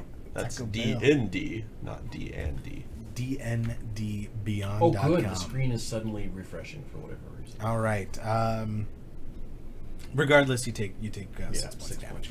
points. Okay, so it comes over to Dillian. What would you like to do, sir? I'm gonna go ahead and dash by. Dashing is an action. Oh, not dash, but I'm gonna go ahead and run up because I'm currently 20 feet away, so I can use my movement speed up. Yep. And then I'm gonna go ahead and get to Shin's side, and then I'm gonna go ahead and attack the one who just lunged at him. So let me Sounds go ahead good. and do attack roll with my short sword. Do it. 13. Okay, that does not hit. Sorry. So yeah, you rush up and stab at him with your dagger. He's able to parry that off to the side. So, Okay, and then secondary action is to hide behind Shin. okay, roll. 18 plus 7, so 25. Yeah, none of them see you. Cool. Okay, so Tannic moves up and strikes with his whip and crits. He's snap. able to. Let's see here. Can we just have you playing Stanek from now on? Because it's working out in our favor. Yeah, apparently. I just want your dice. They all seem to roll really high all the time. You gotta blow on them. Marvin's good at blowing Okay. on things. Is that what you're saying? So yeah, he strikes out with his whip and does 9. Let me see what else he rolled. He does 9 damage, and also has some other awesome stuff happen. 46. Just small chunks taken out of that die.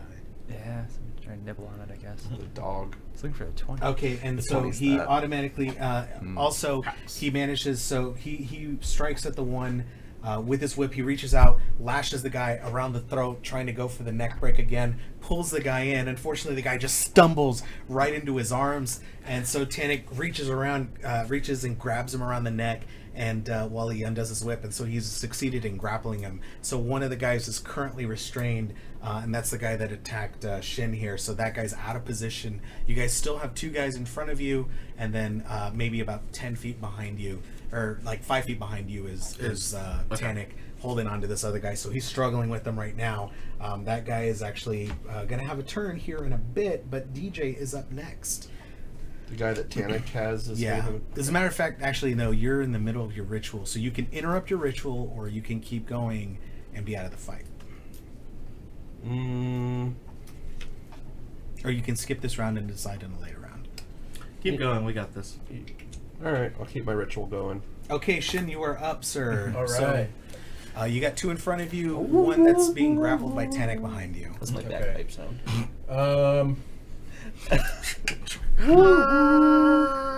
I guess I will go ahead and if I strike at the one that Tannic is holding, do I get advantage because he's being held down? Yes, He's because restrained, because so you've got yes. one person behind you and in front of you. So at the very least, you'd roll advantage from flanking. Okay. So I'm gonna kill this guy because he Some pissed me dollar off. all right. Let's see if you can do it. All right. So yeah, there's an 18 and a 16. So yeah, I definitely hit him. Yep.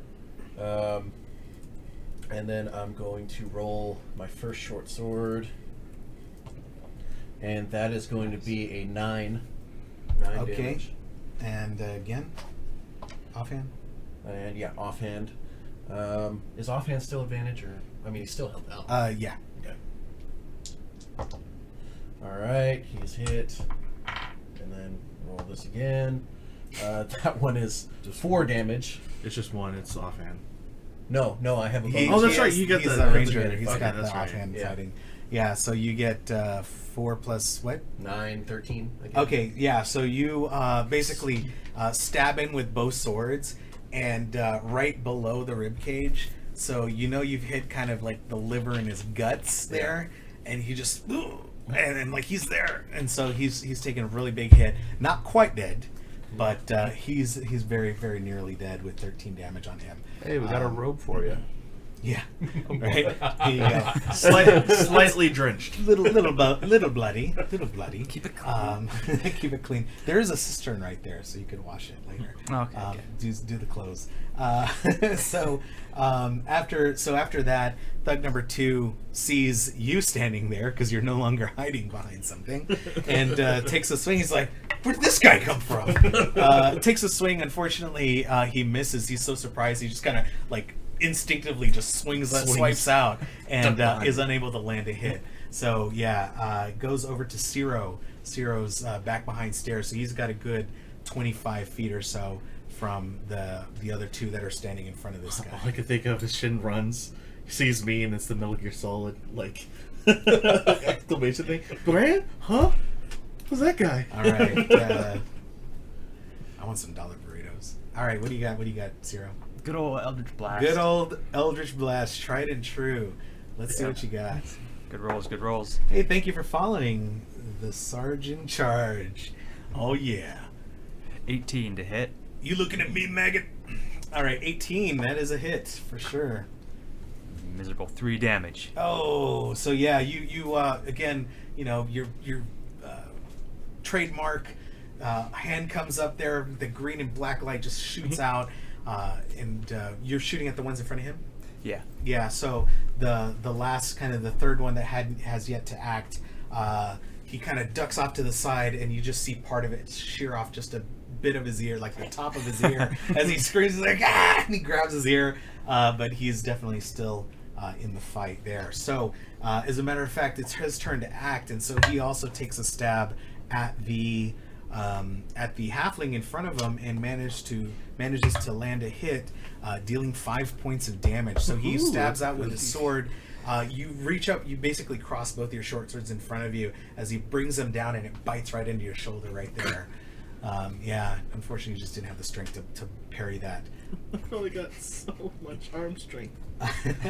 All right, so back over to the first guy. So he's currently engaged in it. You know, he's currently being held around the neck, and he tries to break free of that. He's rolling against, unfortunately, holy crap, yeah, he's rolling against my boy Tannic here, who manages to keep him in the grip, so he can't, get to, he's got his sword in his hand, but he can't quite reach around. I'm not going to use the term. I'm really trying to reach around. It's the reach around. Get around to hit Tannic with the sword, so he remains grappled, which brings us back to Dillian. Okay. So you got two guys right in front of you. What would you like to do now? Would you like to know more? I'm looking up. I'm going to see if I can go ahead and finish off Tannic's held prisoner. Or held Okay, guy. okay, so you're turning yourself. Finishing off the one that just got the reach around? Yes. Just got the reach around. All right. I need to turn on mature. Mature on. All right, this so let's this see. program may contain mature language. Viewer discretion. 17 just for the innuendos. 19 for the hit. All right, that's a hit for sure. All right, so now I roll. You guys have D6. determined these guys have an armor class of about 14. Okay, so that's 4 damage plus a sneak. No, he's back, so never mind. So it's just Wait, he 4 would be damage. considered as. Oh yeah. So I have advantage, but not sneak because Yeah. the Because enemies I have to be wouldn't together, consider. not my patrons. All right, well then, yeah, you can definitely see you stab the guy, and that's enough to take him out because you just shove your dagger right in his heart. You pull it out, blood kind of just pumps out. Like you just see bloop bloop bloop bloop, and then like the flow quickly comes to an end as the guy's completely drained. As I pull out my sword, I go ahead and use my bonus action to disengage, so I don't provoke. Disengage is a full action. No, not for Oh, okay. It was rogue. I have it for my bonus action. Okay. Yeah, I get hide, disengage, and like something Very else. well. But I use it as a bonus action to go ahead and get back 10 feet to the side of Ciro. Okay. So you are okay. Gotcha. I can't hide because I'm using disengage. Okay, so yeah, that guy's dead for sure. So Thug 1 is out. We are over to Tannic. So he has managed to let go of his target as the guy just kind of slumps over dead, and then he busts out his whip and takes a swing at one of the other guys. Manages to hit him, and he's got some kind of spell thing that he does too. I don't know what it is. Booming blade. Yeah, I think always is what it's forget to called. use it. So he snaps at the guy that took the hit in the ear and managed to do an additional 7 damage. He to took the that other guy. ear. So taking the other, yeah, pretty much. So yeah, he really likes to go for the chokeholds and the quick kills, but he manages to take the other guy's ear and do 7 damage. So we've got one guy that has not been touched yet, another guy that's taken about 10 damage, and it is DJ's turn. Okay, so he's still ritualizing. He's doing his magic stuff, his magic dance. And Shin, you are up. All right.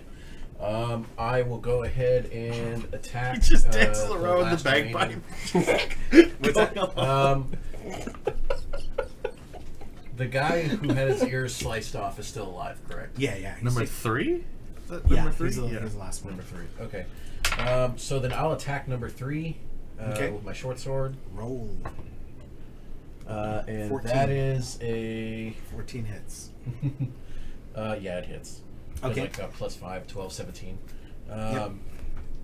And then I roll damage, and damage is 5, 6, 7, 7 damage on the first one. And then Okay. roll for the second one, and then that one definitely hits. 17 plus 5. So how much did you do in total? Let me roll the second damage. Okay. And then the second damage is a 9. Oh, yeah. Yeah. Okay. So 14 damage? Yeah, with this guy, I mean, you come up, you decide that you also want to take a little off the top. And so basically you kind of do you come in with the scissor move a la... Let me give you a haircut, Junior. A la Anakin. Yes, yeah. So you're like, you got a little bit there, and basically come in and just go shoot like that, and his head quickly is separated from his shoulders as he falls to the ground, head rolling just kind of off to the side, and you just see kind of a shocked look on his face, like he can't believe that just happened. Oh, his head falling. Oh yeah, I have a lot of board games. Around me are familiar faces. There you go. So the last guy here decides that he sees what's happening here. He decides he's going to start running. So he's completely panicked. He actually lost his shit, and he pushes past Shin, does kind of a quick disengage, pushes past Shin, and runs for the door. But now he's next to where Ciro is standing, and you. So he's kind of heading towards this doorway that's near you guys. Take him down, Ciro. Who's next in order? Oh, I'm sorry. Yeah. So now it's Ciro's turn. Okay. Since he's passing, do I get a... No, he did disengage, so he doesn't go with okay. opportunity attacks. Can I do this fellow? Other than... Point blank Eldritch Blast, I guess. Okay, yeah, let's see what happens. 14 to hit. Yes, that hits with a 16. All right. And... Oh, nice. Damage is 10. Okay, yeah, so you blast this guy full in the back at this point, and he kind of stumbles as he realizes he forgot you were standing there, and takes you've melted past his armor at this point. You can see kind of burned skin, but not enough to take him down. How do your spells work? Do you have certain spell slots per day, or He's using cantrips. Yeah, that's a okay. cantrip. That's I have cantrip. some, That's cool. An AoE that's a Yeah, cost he spell hasn't even slot. brought out the big guns. I was just that's pretty powerful for a cantrip. That's cool. I'm just As long waiting as you for roll level 3. damage. I'm just waiting for level 3 spell I was slots. the wizard who couldn't hit in our one shot that we did. The whiffing wizard. The whiffing wizard. That's Yeah, what it was. the Whiffing whiffing wizard. My fireballs or fire bolts were kind of like. That's a lot different from the yipping wizard. couldn't believe I couldn't set the house on fire. I didn't set the house on fire with all of those fire bolts that went everywhere. But anywho, it is now Dillion's turn. What would you like to do? So you've got this Stop guy. him, Dillion. He's Get got him. his back to you. He's trying to make his way for the door. Okay. So if he's got his back to me, that You means I get advantage. You'd but have to I don't hide have, first. Yeah, but I don't get the. Oh, hold on a second. I'm just continuing my bagpipe ritual. Hello. Good timing. Good timing. Same thing. What's up? Might be his mom. You don't know. Oh, that's true. D&D. What's up? Happy Mother's Day, everybody. Happy Mother's Day to all you mothers out there. All you mothers in the house. All right. Okay. Brought to you by Chessex. Awesome. A good place to go get dice. Is it? Yeah, that's where I order That's all my I think- custom dice for my Blood Bowl tournaments. I actually need to buy it. It's your It's turn. my turn. Yes. Okay. So I'm gonna go ahead and roll hide so I can get the sneak attack off. All right. 15 plus 7, so 23. Or Right. 22. You're good. Yeah, 22. Sorry. So with that one, I'm gonna go ahead and roll the attack. All right. 14 hits. 12 plus 3 is 15. Wait, 17. I've been adding my initiative to this. 17. So I go ahead and hit short sword. Okay. Roll damage. 3 plus 3, so 6. And then I'm going to use my bonus action to hit him with my other short sword. And let's go ahead and roll the attack. Okay. So that is 23, so that hits. So I'm going to use my sneak attack on this one. So Oh, man. 4 plus... I haven't no, tested so it's out just this boss. 4 plus 4 is 8. All right. So total? Crap, I forgot my first one was. Was it 4? It was 4 plus 3, so 7. So 7 plus 8 15 damage. Okay, yeah, that would have. So yeah, you kind of jump in all kamikaze, and you're like, "Hey!" Like sounded like a freaking Ewok as you basically slam both short swords directly into his bank. They sink so far through, they come out the front, and you see him kind of burst out of his chest as you your weight drags him down just a little bit, but it's not quite enough to slice through. So they kind of angle down as the wound really opens up, and he's just like, ugh. He can't even get air out of his lungs because they've been completely perforated as your swords kind of slide out, and then he falls to the ground, and you just wipe him off on his dirty cloak there as you grab it, pick it up, and you say, "Here you go, Ciro." Yeah, thanks. Ciro, You needed this. Ciro just looks at you with disgust. Like, I wring out the blood. Is this better? And you were worried about So, some blood. everybody, here, actually, never mind. Let me just do some. Have I finished my spell yet? We're out of combat now, so yes. This guy decided he was going to make some noise with the barrels over by the room. So there's a door where those three guys had just come out of, and then there's that door that the other guy was trying to run to. So those are the two main exits that you can see in the room. Okay, so let's go ahead and move into the door where they came out of. Okay, so you head in there, and it looks to be a storeroom that's kind of pressed into service as living quarters. There's two... Oh, before we leave, do we check to see if there's anything of value on these guys? Yes, all of the red brands are wearing belt pouches. The first one that you killed, the one that was being choked by Tannic, has 16 silver and 7 gold. Wow. The second one has 12 silver and 5 gold. And the third one has 15 electrum coins. I can't remember what those are worth, but they're in the hand. They're like half a silver or something. It's a weird unit. Yeah. Yeah, well, they've robbed a whole... So you get the idea. These guys have been robbing all different kinds of people from all different lands, so they've kind of come across all random. He also has 2 garnets that are worth about 10 gold apiece. So that's the coinage that you managed to recover. Sweet. 20 gold. There's a and pseudo 17. dragon. It's a 29 fake silver? dragon. So I will be able to detect magic for the Ooh. next 10 minutes. Do I notice anything right now? Did everybody else just lose audio? No, I think No, I can that's hear not. mine. You probably unplugged. No, I think I'm good. You think you're good. Bear with me 1 second here. Oh, the recorder died. Oh no. That's not good. Okay, that's okay. We don't need to podcast this anyway.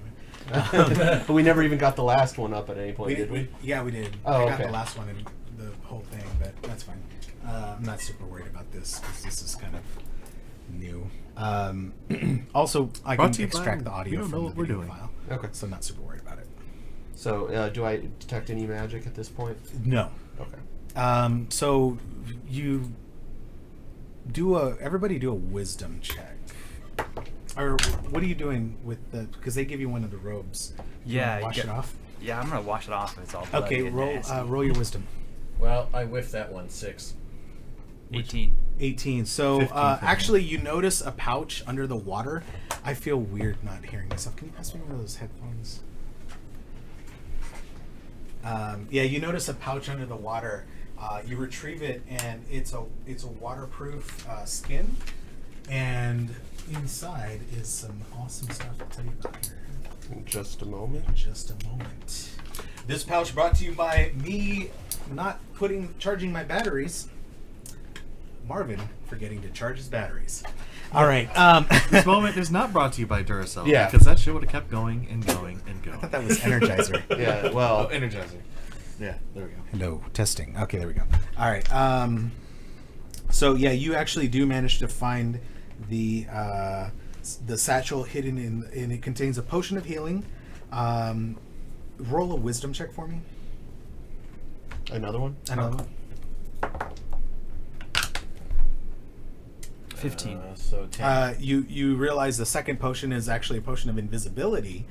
50 gold pieces and looks like a clean set of ordinary travel clothes. So it's kind of like somebody's go bag. Yeah. Okay. Woot. All right, yeah, we defeated the troll. Awesome, in the arena there. I kind of tweaked the bosses. I think I made them a little too easy now. Yeah, I don't understand what that means. 51. That's like the roles, our roles that we had. We all had the exact same roles. I'm assuming. That's what it looks like. Maybe, I don't know. I didn't write the script. Yeah. It's built into Streamlabs chatbot. Anyway, so yeah, so that you invisibility. kind of cleared out this area. You don't really see anything else in the barracks. The barrels are kind of full of sugar, meats, dried fish, that sort of thing. So you guys, if you guys want to have a snack, Does consuming that give feel us free. health back? No, this is not Skyrim. Fine. You're just don't sit there. All I can think about is that Fallout versus Skyrim video where the guys are they start like eating to get their health back afterwards after they get teleported. Anyway, so yeah, talk about teamwork hacks. That's teamwork. All right, so we were going to go inspect the room that they came from. Yeah. Now Yeah, that was the room that they came from. Oh, So it was it was basically just like a barracks type of area. There was barrels and crates in that area as well that just contained kind of the same stuff: salted pork, beef, flour. So sugar, Steve said apples. that there was a hidden door in the armory. Yes. So we're gonna So have to go back out and then head toward the door that. is under the stairs. That was the one that he was running toward, right? Or that's the opposite door. That was the door that he was running Okay. towards. He was coming from the barracks door, running to the Oh to that other boy, door. into the mouth of the lion, huh? All right, let's do it. Okay. I'm so gonna go ahead and roll a stealth check to open the door silently. So already roll. 15 plus 7, so 23. You are 20. just fine. Yeah. So Do you notice any 22. traps, Rogue? So as you get to the door, you push it open. Doesn't really seem to be anyone notices. It's nice and quiet. As a matter of fact, you get in there, you see thick dust covering the flagstones in this somber hallway. The walls are decorated with faux columns about every 10 feet, and double doors are at the west end of the hall. From where you're standing to the other end of the hall is about 30 feet. So this is a 30-foot long hall with kind of dust all over the ground. In the middle of the hallway. Crap, this is west. The double doors are sheathed in copper plate that's now green with age, and there's a relief carving of a mournful angel gracing the doors. Bet that door's worth a pretty penny. So who's leading the way here? Are you continuing to lead the way? Since I'm stealth right now, I'm going to. Yeah, I was going to say it's best if Okay. Can you use like the check doors. for traps or anything? I'm gonna go. I'll roll a perception check for the hallway. Yep. 8 plus. I think my perception is 2, so 10. You rolled a what 10. total? You don't really notice anything. Do we all roll perception or just the person? You can all roll I will perception go ahead if and you roll would because I like. have a +3 perception. And I got 22. There you go. Perfect. You realize quickly that wait a minute.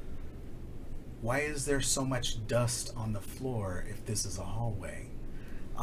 You quickly look around the room and you realize on either side of about a 10-foot square area, there's no sign that anyone has walked there. But on either side of that square area, it looks like a lot of people have walked there. You walk up and you push one of the flagstones and you realize this thing kind of moves when I jab at it with my sword. This is probably a pit trap and we should follow along the edge here.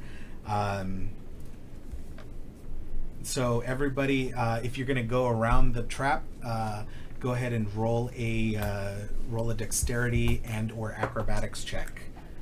Sweet. 17 plus acrobatics is 5. I'm at 22. 22. Tannic 16. decides that you know what? Let's do this. Let's have a rope between us. That way, if anybody of us don't make it around the ledge here, we'll be able to I got catch a 19, them. by the way. So he rolls. He makes it around. Would you? I got 12. Okay, so all of you managed to make it around the edge. You kind of hold on and scratch. All right, yeah. Thanks for stopping by, Sergeant Charge. We are streaming every Sunday around 12:30 Central Time. So feel free to join us for more episodes of We Don't Know What We're Doing, the D&D podcast /live stream. But yeah, so all of you make it around to the other edge of the thing, and as you go through the double doors, I'm gonna anything? go ahead and do another stealth check to go through the doors again. All right, roll. Ooh, that's lower. 13. Okay, you're fine. Okay. So you walk into the room here and you see 3 large stone sarcophagi stand within this dusty crypt, and propped up against each sarcophagus is a human skeleton clad in bits of rusty mail. Are all of you wearing cloaks?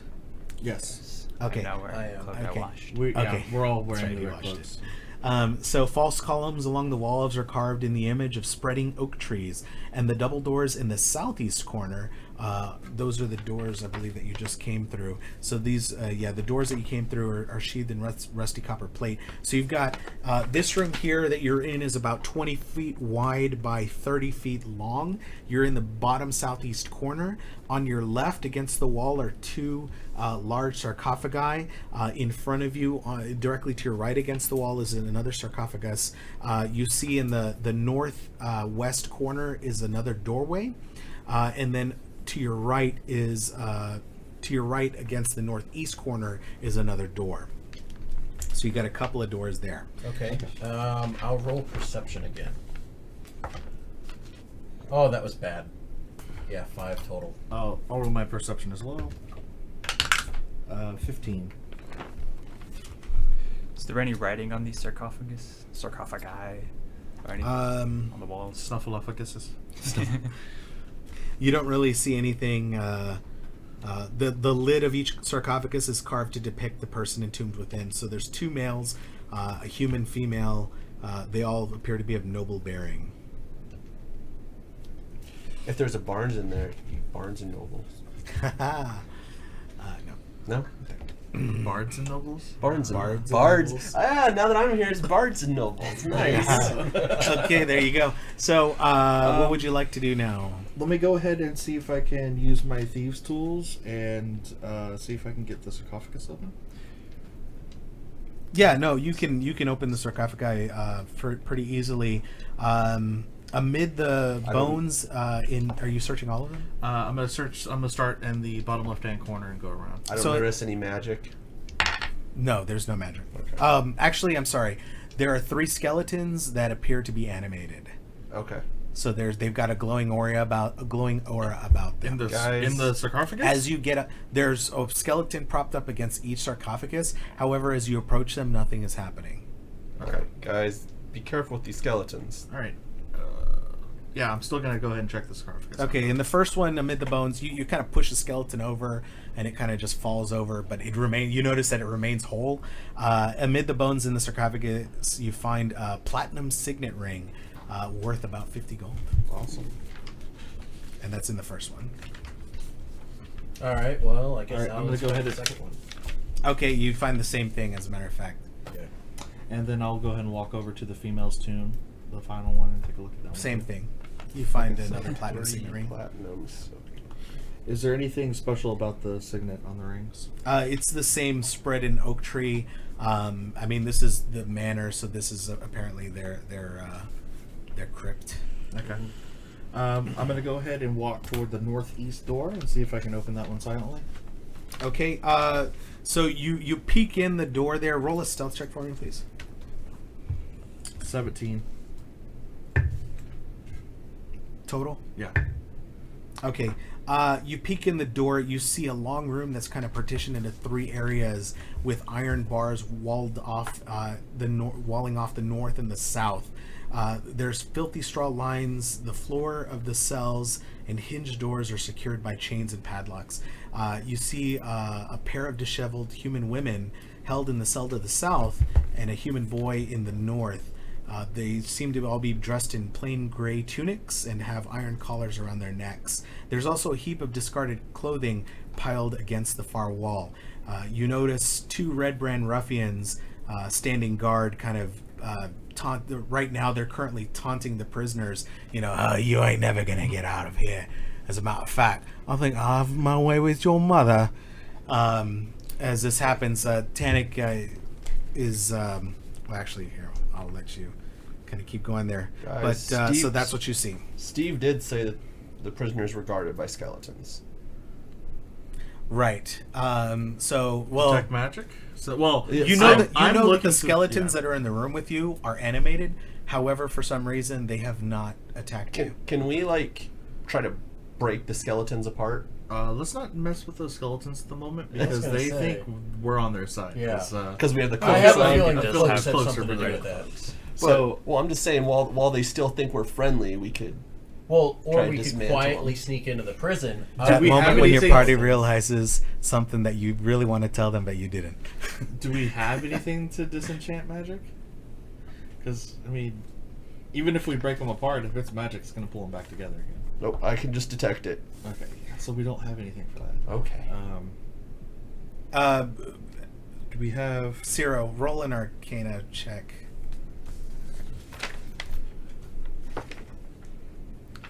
12 plus 4, 16. So Ciro realizes that as long as you don't attack the skeletons, since you're all wearing the cloaks, they probably won't attack you. Okay. So, yeah, let's leave it alone. I will leave If you them attack the alone. skeletons, though, they will probably start attacking.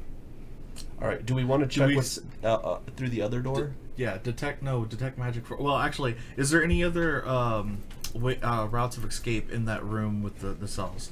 It's walled off. That's, okay. Yeah, that's it. So it's basically kind of a dead-end room that's going off to the east from where you are, and that room, in terms of size, is about 15 Tenic feet is long. going to go save those two people, And in because terms that's how of- Tenic yeah. rolls. I can 35 just fire feet. an arrow straight through the door into the guy's head. Do you detect... Go ahead and detect magic to see if there's anything through that corridor, to see if there's more skeletons. Yeah, you don't detect anything else nearby. Okay. Let me go ahead... What's the range on detect magic? Sorry, I forgot Probably my spell. 30 feet. I forgot my spell cards this week. 30 or 60 feet. Yeah, I know it's blocked by like a certain amount of wall. Yes, if there's like wood, if there's 3 feet of wood or a certain like a foot of metal. There's nothing else nearby. There's nothing in the room where you where the prisoners are being kept for sure. Okay. It's 30 feet, and then it's 1 inch of common metal, 1 foot of stone, a thin sheet of lead, or 3 feet of wood or dirt. Okay. So you're peeking through the other door? The northwest. Or are you Not gonna- yet. Okay. You're gonna go. We're gonna. I'm going to try and go ahead. I'm going to stealth up between both of them, while they're distracted, trying to intimidate the prisoners. So I'm going to go ahead and roll a stealth check. All right. 18. Yep. Okay.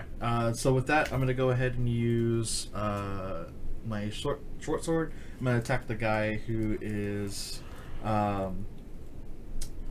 trying to rape the woman. That is 23, so I probably got over his armor class. Yeah, it's the same red brands as 22. before, so Okay, you so know their 14. armor class is 14. Okay. All right, so let me go ahead and use my sneak attack on the first hit with my Yep. short sword. 5 plus 3 is 8, plus 5, so that is 13. All right. 13 damage? Yep, 13 damage. Total? Total. Okay. Give me 1 second here. So, yeah, you... Can I use a bonus action on this one before initiative? No, it's just the your okay. offhand attack is the bonus action. I didn't have an offhand. That was my sneak attack. Oh, that was just your yeah. So one I attack. then I can use my bonus you action. can use with- your okay. offhand. So I'm going to use my offhand as well, and that is so a total of 15 damage to him. Okay. Before initiative rolls. Okay, so you come up behind one of them, and this guy's like starting to undo his pants, and the other one's kind of fumbling with the chains there. So completely unaware, as you come up behind one of them and you slice him right across the back of the knee. Boom! The guy goes down on one knee, can't really move. The second slice right across the back of his neck, slicing open a real big chunk of it. Blood comes down out of the back there.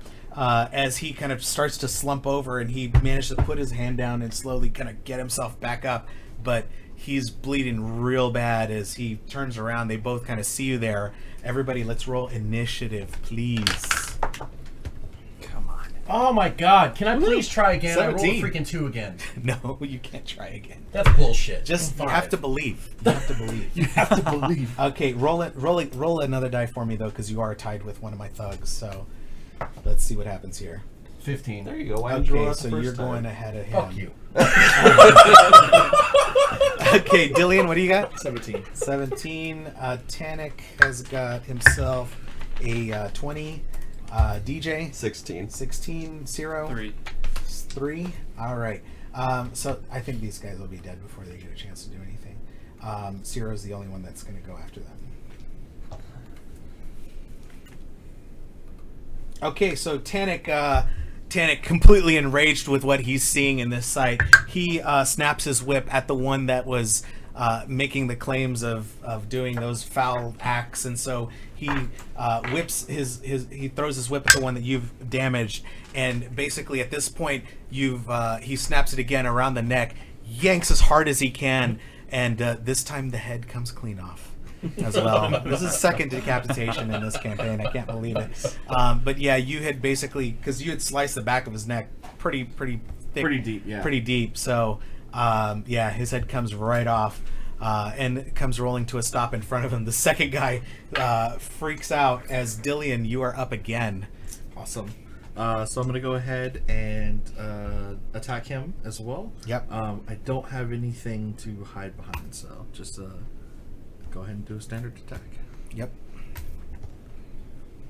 14 plus That 5, so hits. 19. So yeah, let's go ahead and do a short sword. 2 plus 3 is 5. Okay. And then I'll do my bonus action 4. So Wait, 9 roll the hit. damage. Roll Oh, the that's hit. right. That's right. Are you rolling it? Oh, nope, I don't get the second one. Okay. So you kind of try and repeat that as. Oh, actually, you roll advantage because you're behind him. Oh, okay, You're on the cool. other side of let's him see, from the where other Tannic one is. 4. No. So now. So okay. So yeah, you try and repeat that thing. You do slice across the back of the first guy's knee. How much damage did you roll? It was 4 damage. No, 5 damage. It was a 2 plus 3. Yeah. Okay. 5 damage. Slice across the back of that guy's knee, and he kind of stumbles a little bit, but you don't quite get through his leather armor on his trousers, and so he's still up in the fight. DJ. So this is the only way you can get women, huh? If they're tied up, vicious mockery. So DC 13 wisdom. Okay. Oh, you're doing that again. Okay. Well done. Yeah. So yeah, he fails a saving throw. And that's a 4. Okay. Wow. So Harsh words. He. I can't believe your harsh words. Yeah, no, but so in his mind, like basically his mind starts to crumble as he realizes he feels kind of the empathy This is the only way I and can the pain that win. he's inflicted on other people through his life, and it kind of like he has to kind of shake his head to clear it, but he's not quite right now, and you can see that he's very visibly shaken here. So we go over to Shin. All Can you right. finish him off? Yeah. I guess I'll just run up to him and attack him with short swords. That sounds like a plan. All right, and that's You are gonna fail. Yep. Okay. Okay, so offhand.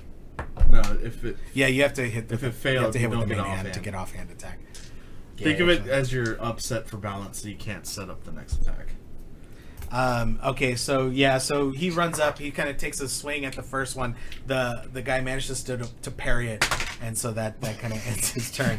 As Alex, another die bites the dust. Try the big giant ones. Are you trying the giant dice? Those have rolled pretty well for me. Not that one. That one's been eaten by the dog. If anyone It's a who's little watching the biased. stream has been to a Penny Arcade Expo and has gotten one of these giant D20s, I will buy it from you because my dog ate this one, kind of, and I'm so sad, and I want to get a full set. Anyway, so yeah, so unfortunately, your stabs are parried by the guy as he still maintains his fight. At this point in time, he engages with you, and unfortunately you managed to kind of parry back, so you guys are back and forth here, so chung chung chung, blocking each swashbuckling other's action. yeah, kind of some swashbuckling action going on there. We're some back, and so swash. now we're over to Ciro. All right, let's try and make a hole in this guy. Okay. Oh, critical fail. Oh, This is gonna hurt. all right, roll 100 for me, please. Because we're right there. 31. Okay, that's not too bad. Sorry, bros. Here we go. So you basically, again, reach out to fire off an Eldritch Blast. It goes wide and hits the wall. And at this point in time, you're a little bit shaken. You think that maybe you're not as good as you thought you were. And your thoughts are a little bit scattered. You'll roll disadvantage on your next attack during this combat. Oh. Which probably won't matter. Yeah. So we get back over to Tannic. At this point, he's in a bit of a rage. He drops his whip and just takes a swing at the guy with his bare fist as he's just so angry. He wants to take this guy out. The guy reaches up with his arm and just blocks it, unfortunately, and is still in the fight. So, Dillian, you're back up. All right. Let's go ahead and attack. Oh, actually, no. I'm going to go ahead and hide. That's a 20. Okay, yeah, you succeed. Sweet. He's minus so 1. Now I'll do my attack with sneak attack. So let's go ahead and see. Plus I get advantage. So I hit. That's 16. Yep, Yeah, 14 16. hits. So first one with short sword. 6 plus the sneak attack. Ooh, 12. Okay. So 12 damage on that one. All right, so yeah, you basically rush around the back of Shin, and the guy loses sight of you for a second, and he's not quite tracking you as you come around behind him, and you just stab him right up through underneath the rib cage, and your sword pierces deep in his body as he just kind of, and you yank it out. Blood spurts out as he just crumples to the ground dead. You're now out of combat. The two women that were just they were completely in fear and kind of cowering and everything. They're like completely shocked with the scene because it's like, what are you going to do to us? Leave us alone! Let's go ahead and search the bodies to see if we can find the keys. Let's just ignore them. Maybe Happy Mother's Day. I mean, there is a child in the other one, so it could be one of theirs. There's, you're also wearing red cloaks. Yeah. Oh, that's right. Which we can't take off because of the skeletons. Yeah, so anyway, so let's go ahead and So, search both the bodies and see if there's a key for the prisons, for the prison cells. Hang on 1 second here. Maybe we should calm these people down before we release them so they don't go. Well, I mean, I scattering first want to around. make sure I Yeah, have they the don't. key before. They actually don't have the keys. Apparently, one of the guys had thieves' tools on him. They don't really have any cash on them, but one of them does have thieves' tools. So All he right, was, Mr. he was Graham. picking the locks. Yeah, I already have these tools. Apparently you were under the impression these guys didn't have keys because of what they would do to the prisoners. So yeah, they were trying to pick the lock to get in. Okay, let's go ahead. I guess, did we have to roll persuasion? Actually, we let's would go have ahead to and- roll persuasion to tell them that we're on their side. 'cause Yeah, we're go ahead the and stars. roll a charisma check. All right. Difficulty 10. Oh, I got got a it. 15. 21. Okay, so you quickly calm them down and let them know. Look, we're not. Tell them, talk to them. Hey! I'm not the bad guy here. Those are the bad guys. See what happens to bad guys? You'll dress like them. Oh man, this is just so we can get through here. Be one of them. We're all good though. Got any money? Ignore this shady fellow. We just stopped these guys from doing horrible things to you. Where y'all from? Where were y'all from? Well, we're actually from Thunder Tree originally, but we were abducted after we moved here. We're from here. My husband Thel was murdered. So this is the mother talking. There's two teenage children, a 13-year-old Nars, the boy, and 18-year-old Nilsa, So you're the single girl. now. Oh, come on. But apparently, the Red Brands had murdered her husband for defying them. That night, the gang returned and abducted them from their home in Phandelver. So she tells you that they had been planned to be sold into slavery. They were grateful for rescuing. It will take go ahead and roll a dexterity check to unlock the doors. Okay. I'll use it for mine. I got that one easily. So that's 19 plus sleight of hand would probably be... It's just a dexterity. Okay, so it's 19 plus 3, so 23. Okay, so 22. roll again for the other one. 4. Crap. So I'll 4 try. plus 3 I've is got 7. plus 3 dexterity. Okay. It's a 7. So I snapped my thieves' tools on There you on go. the other door. Which I'll just Yeah, go I and think pick up the. you said it was a the 15. thieves. It was the Right. 14 that you rolled. Yeah, I know. It's a 10. Oh, well, yeah, I already got it. Okay. So the 10 opens the doors. Sorry, it was a. Okay, so yeah, so you unlock both of the doors. You let them out, and they don't really know much except that the boss is a wizard, and Sounds like glass staff. so the little boy tells, or the I guess the teenage boy, he's like, there's also tall furry monsters with big ears working for him. You determine those are the bugbears that Right. were mentioned by the other red brand. Although they don't have anything on them. And as a matter of fact, you look at the pile of clothing against the wall and you realize that there's been probably at least a dozen people that had been held captive in this area and sold off to slavery. Myrna does tell you that, look, we don't have anything to offer you, but when I was a young girl, our family fled from the town of Thunder Tree after undead overran the place.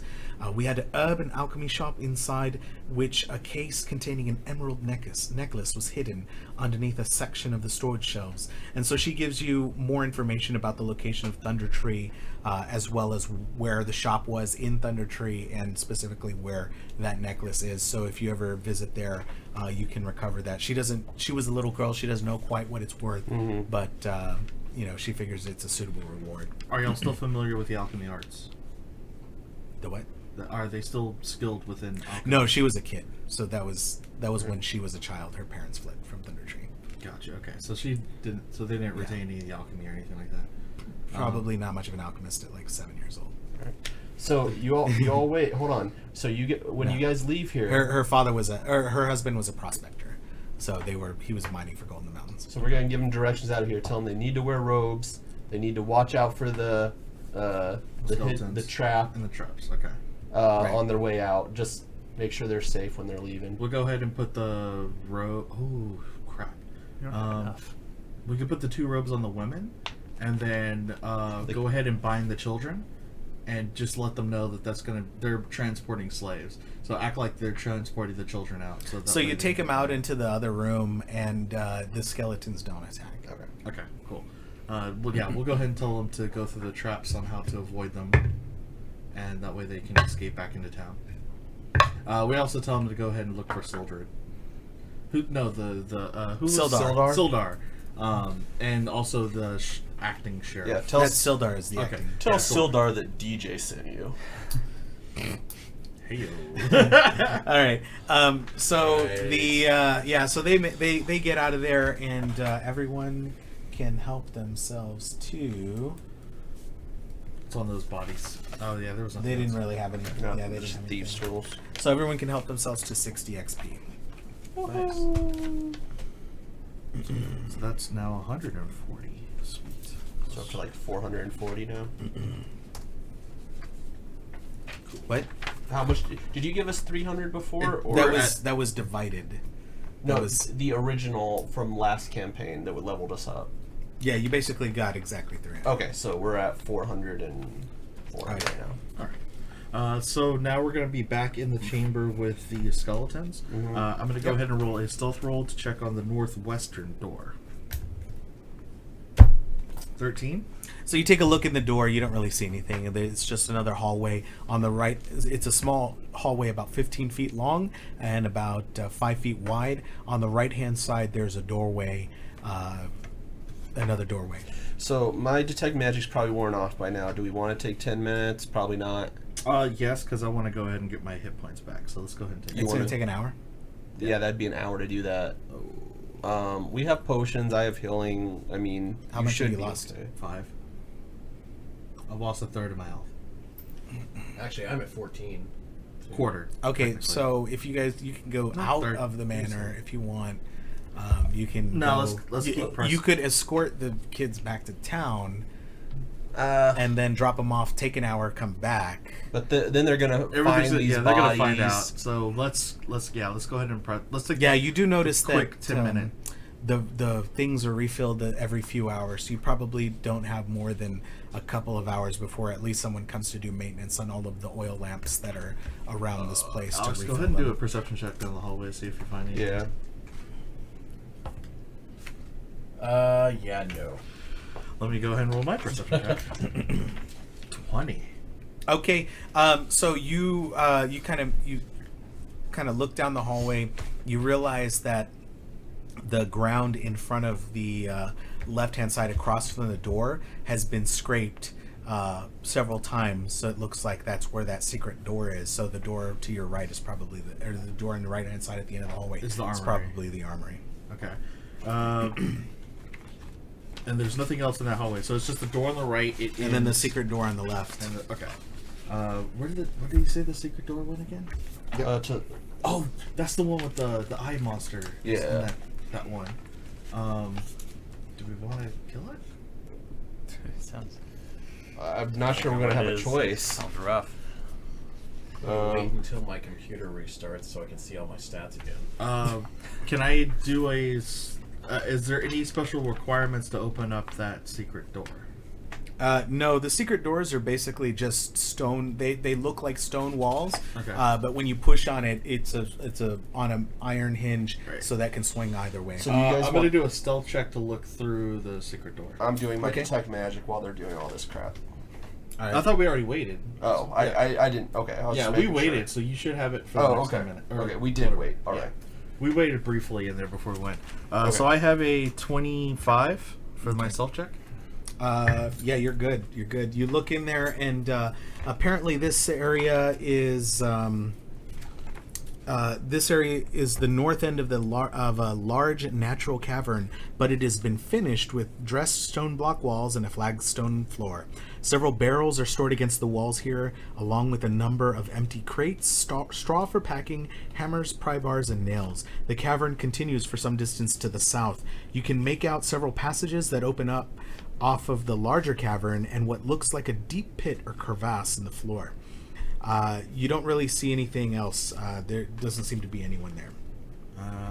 Doesn't look like it's worth it. So let's go ahead. I'll do a stealth check to open up the armory door. Okay. 15. So you peek inside. Racks of weapons line the walls of this chamber, including spears, swords, crossbows, and bolts. A dozen dirty red cloaks hang from hooks by the door. There doesn't seem to be anyone inside. I would like to go in and see if there's anything worth. That we can upgrade? Yeah, I was gonna say, let's inspect the weapons. So you find 12 spears, 6 short swords, 4 long swords, 6 light crossbows, 5 gold rings. No, you don't find gold rings. 6 light crossbows and 8 quivers holding 20 crossbow bolts each. This, if you were able to haul this back to Lion's Shield Coster, could probably fetch you a pretty penny. I don't know if we're gonna be able to carry all this out. 12 spears, Not at 6 once. swords, 6 crossbows, 8 quivers of 20 arrows. And what was the other 6? There was another 6. I'm missing. 12 spears, 6 short swords, 4 long swords, 6 light crossbows, and 8 quivers. with That's 20 the bolts long each. sword was what I was missing, and 6 crossbows. Okay. 4 long swords.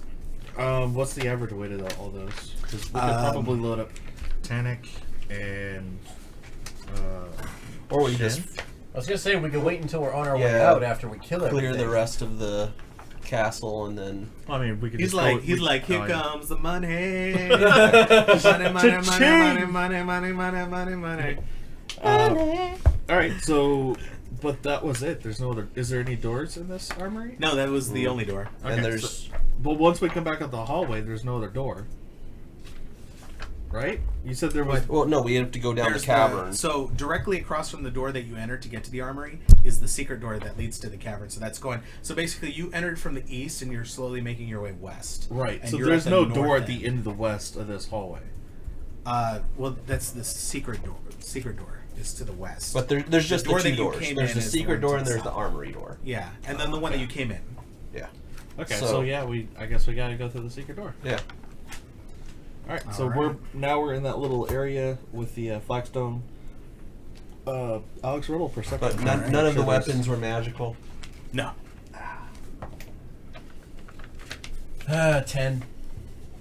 All right. Let's see what I get. Yeah, this is not. I mean, these are your rank and file type weapons Yeah. area.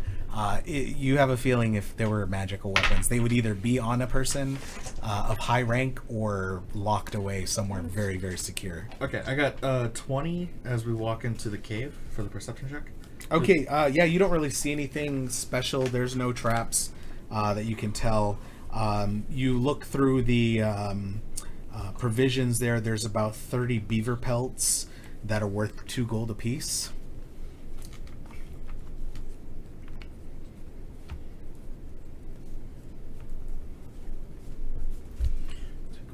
All right. Let's go ahead and continue on the cavern because we haven't found any other doors to go up inside the mansion. We've just been going down, haven't we? Yeah. So to your left hand, basically. So you've entered this area. Let's see here. Hang on one second.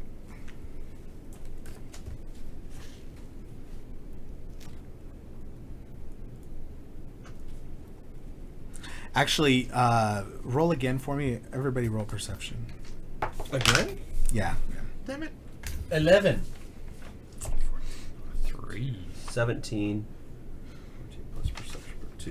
Yeah, Okay, 16. so as you're 16. kind of looking through these things, DJ leans up against the wall and another secret door kind of starts to open. He catches himself. He's like, "Oh shoot!" So so basically, you've come through this secret door and you're in this room that's about 20 feet long this way, and about 15 feet in this direction. And then down the southeast, Down to southwest, directly to the south is the is like where it turns to kind of a natural cavern, and then on the north wall of this is where all of the barrels and everything were, and then in that one corner of this finished area, kind of like a finished basement, would be like the secret door that you found. You kind of peek in there and you see a set of some stone steps that lead down, but they don't seem to really go anywhere. Well, I'll go ahead. I guess we can take a look at that. Let me do a stealth check down the steps. Yep, Oh, that's not good. 13. you're fine. Okay, cool. So going down the steps, do I see anything? Do I see go anywhere? No, you don't really notice anything. You're checking for. You're checking. What did you roll? I was Stealth. doing stealth Yeah, just you're to make sure fine. I'm not. You're okay. fine, and just don't Purge. botch. Don't fall down the stairs. Yeah. Nobody. There's nobody in the area, so you're fine. Does it open up to an opening? as I'm walking There's down the stone stairs? steps that just lead down. They kind of curve off to the left into the wall. Ooh, so should we Into go the down wall, there so and let's do a inspect the perception? Yeah, roll inspection? perception for yeah. roll Alex, roll perception. You get the highest one. Yeah, and I have the lowest dice. 13 plus 2. 15? 14. Okay, did you roll the big die? No, Roll the big dice. I told you they tend to roll pretty good. 18. See, I told you to roll 21. the big dice. Anyway, So you guys find the door. It's obviously it's the same as all the other doors, kind of stone. Let's get some stealth checks, people. I'm going to go ahead and roll a stealth check again. I'm gonna roll a stealth check also. I got a 15. Nat 20. I got a 12. Ain't no one going to see me. 10. I don't care what. Okay, actually, you guys are all right.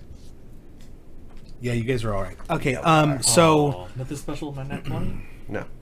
Yeah, natural 20 stealth. You're completely invisible to all of us.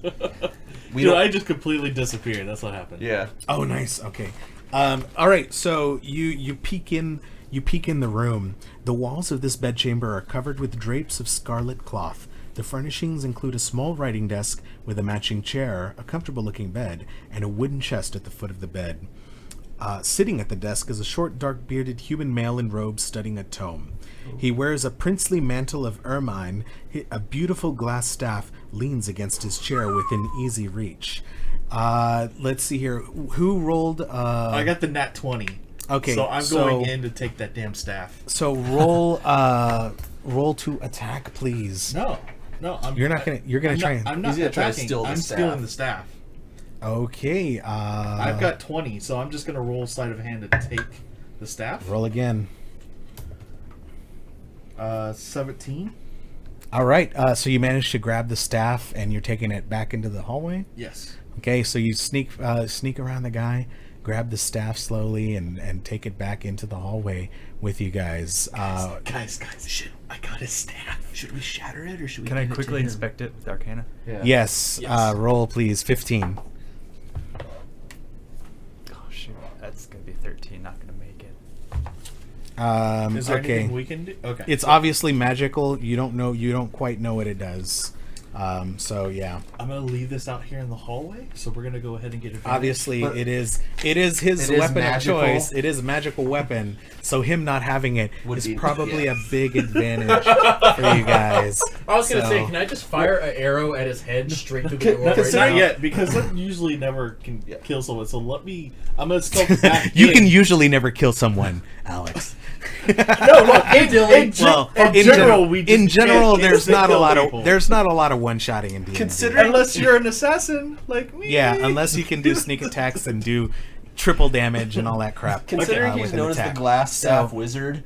Actually, what we should do. So now is he's we just a should regular send wizard. somebody to run back up with the glass staff, so he can't get anywhere near it. I'm going to go ahead and bring it back up the stairs, just so it's a far enough way so he's out of sensing. Okay, so it's about 25 feet away from Okay. the doorway, or 20 feet away from the door. So he still hasn't noticed anything yet? No, Okay, you guys are okay, good. Cool. So But I'm gonna have to have you guys roll again if you don't. I'm rolling another stealth check to go back in. Okay. 13. All right, you're good. Yes. Let's go ahead and do a backstab. So with the sneak All right. sneak attack. Everybody gets an attack. Everybody succeeded on your roll, so everybody gets an attack. Attack Sweet. of All right, opportunity here or we go. whatever. Do we Seven- just all roll this at the same time? 18. So roll the hit. So 18 hits. Sweet. So he has an armor class of All right, cool. at least 18. I'm at 21. He's a wizard. Wizards have shitty Whoa. armor Oh, class. okay. So 10. All right. Cool. Okay, so wait, hold on. Roll your I- damage. Let's see. All right. Short sword first with the sneak attack. 2 plus 3 is 5. Plus Now, if you're going to enter the room, you're going to have to roll again. Oh, yeah, I don't have a... If you don't have a ranged weapon, then you're going to have to roll again to sneak. Can that so be my first. What did you roll? 16. Fine. Okay. Okay. My first attack does 7 damage, Okay. and So- then I can do the. So my bonus action is going to go now. So that's the first one is 7. Yeah. 15. So Hits. plus 5, so 20. And here's my offhand 3. So I do a total of 10 damage to him. Okay. Yeah. All right. So who's And then I'm going to roll damage for next? my Because arrow. all of this is going to go off all at once. Yeah. Yeah, So this happens you're before entering you the room come. now with me. No, I'm I firing entered from the outside room with you. Okay. So I rolled a 16 to get in the room with you. Okay. And then to hit... Nope, 8. Okay. So when I already rolled for my attack. I got a 21. Yeah, so I'm going to roll my damage. You're shooting which your is a bow? D8, yeah. Yeah, bow. And that is a 13. 13 damage. okay, Zero. I rolled 16 to hit Okay, you hit. and 12 damage. Oh my god! All right, you guys aren't really going to be able to question him because what happens is, so he sneaks in the room and is behind him. So this mage here is just sitting here writing at his desk when suddenly he feels 2 swords shove up in between where the back of the chair was and the seat, Yeah. shove up right into his kidneys on either side. And he's like, when he also takes an arrow right in the throat, right through the throat, and he reaches up. He's kind of got one hand here, and then a green-black flame envelops his head, Luckily, he dodges my rapier. just completely, yeah. And then DJ, I don't know what he was doing. He's like, shoom, like, kind of whiffs it there as his head is completely enveloped in this black-green flame and charred to a crisp when he just slumps over onto the desk, dead. Get him up. Don't let the papers burn. That happened. I lift him back really with, quick. I lift him back with the sword, so it's nothing. Okay. So yeah, you pull him back Pull him off on the chair with the swords there. So yeah, you guys. Yeah.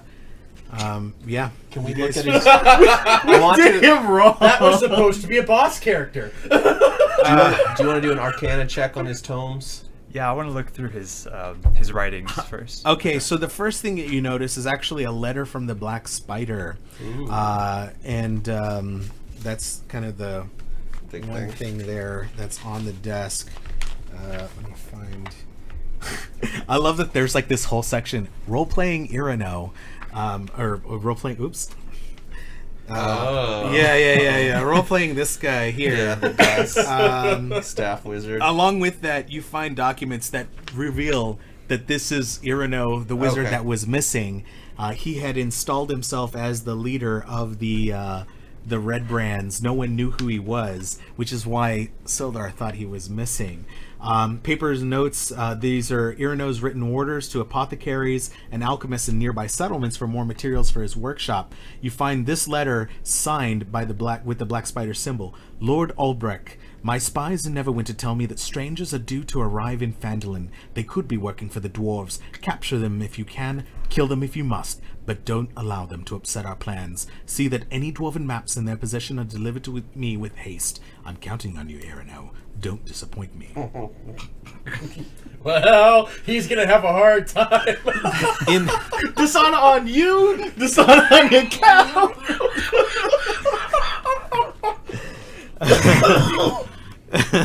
So at the foot of Irino's bed is a sturdy, unlocked wooden chest holding the best pickings of Red Brand's loot over the last 2 months. Nice. It contains 180 silver, 130 gold, a silk pouch containing 5 cornelians, which were worth gems worth about 10 gold apiece, 2 paradots worth 15 gold each, and 1 pearl worth about 100 gold. It also contains 2 magic items that Irino brought with him from Neverwinter, a scroll of charm person and a scroll of fireball. I'll take those. So there was 100 gold necklace that was in there? 100 gold pearl. 100 gold pearl. There you go. Scroll of charm person. What was the other one? Fireball. Fireball. Nice. Fireball. Lightning bolt. Lightning bolt. Okay, so I wouldn't mind having the charm person. everybody gets 40 XP for killing this guy. God, that was ridiculous. And that was without Tinnick, actually. We didn't roll for him. Oh, that's right. I completely forgot. Well, he didn't alert the guy, thank God, so we don't have to freaking retro this because his passive perception was 11.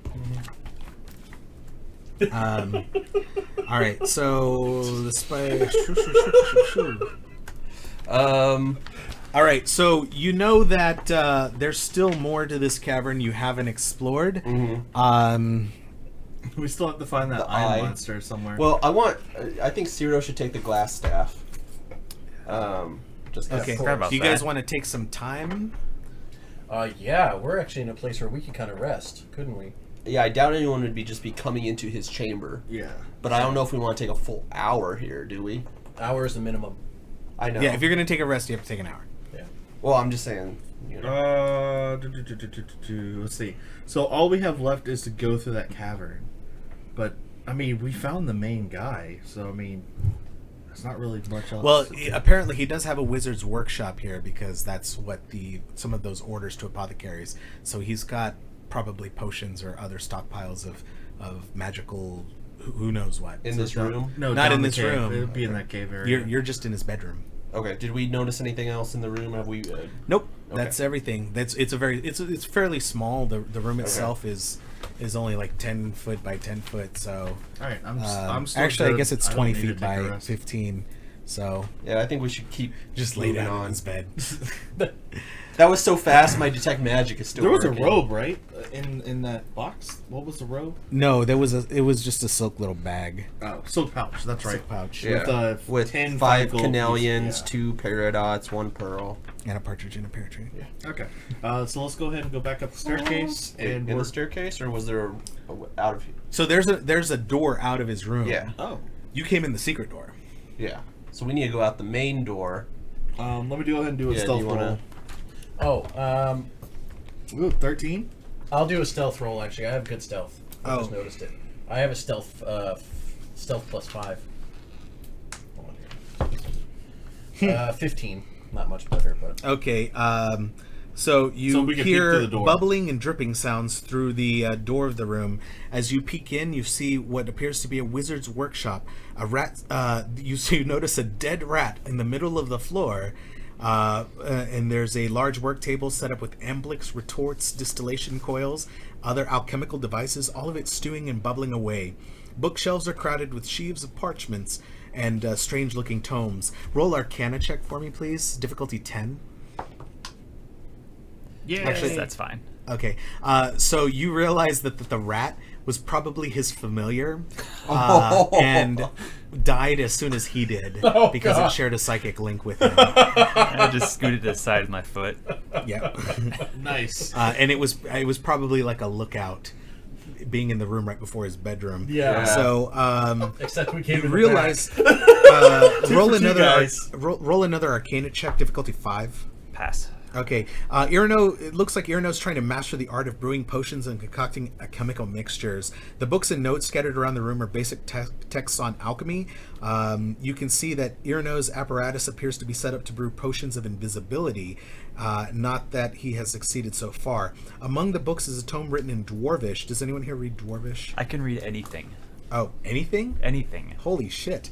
Okay, the Journal of an Adventurer named Ermon. It describes the history of the Lost Mine of Phandelver and the Forge of Spells, so you already have all the information on that.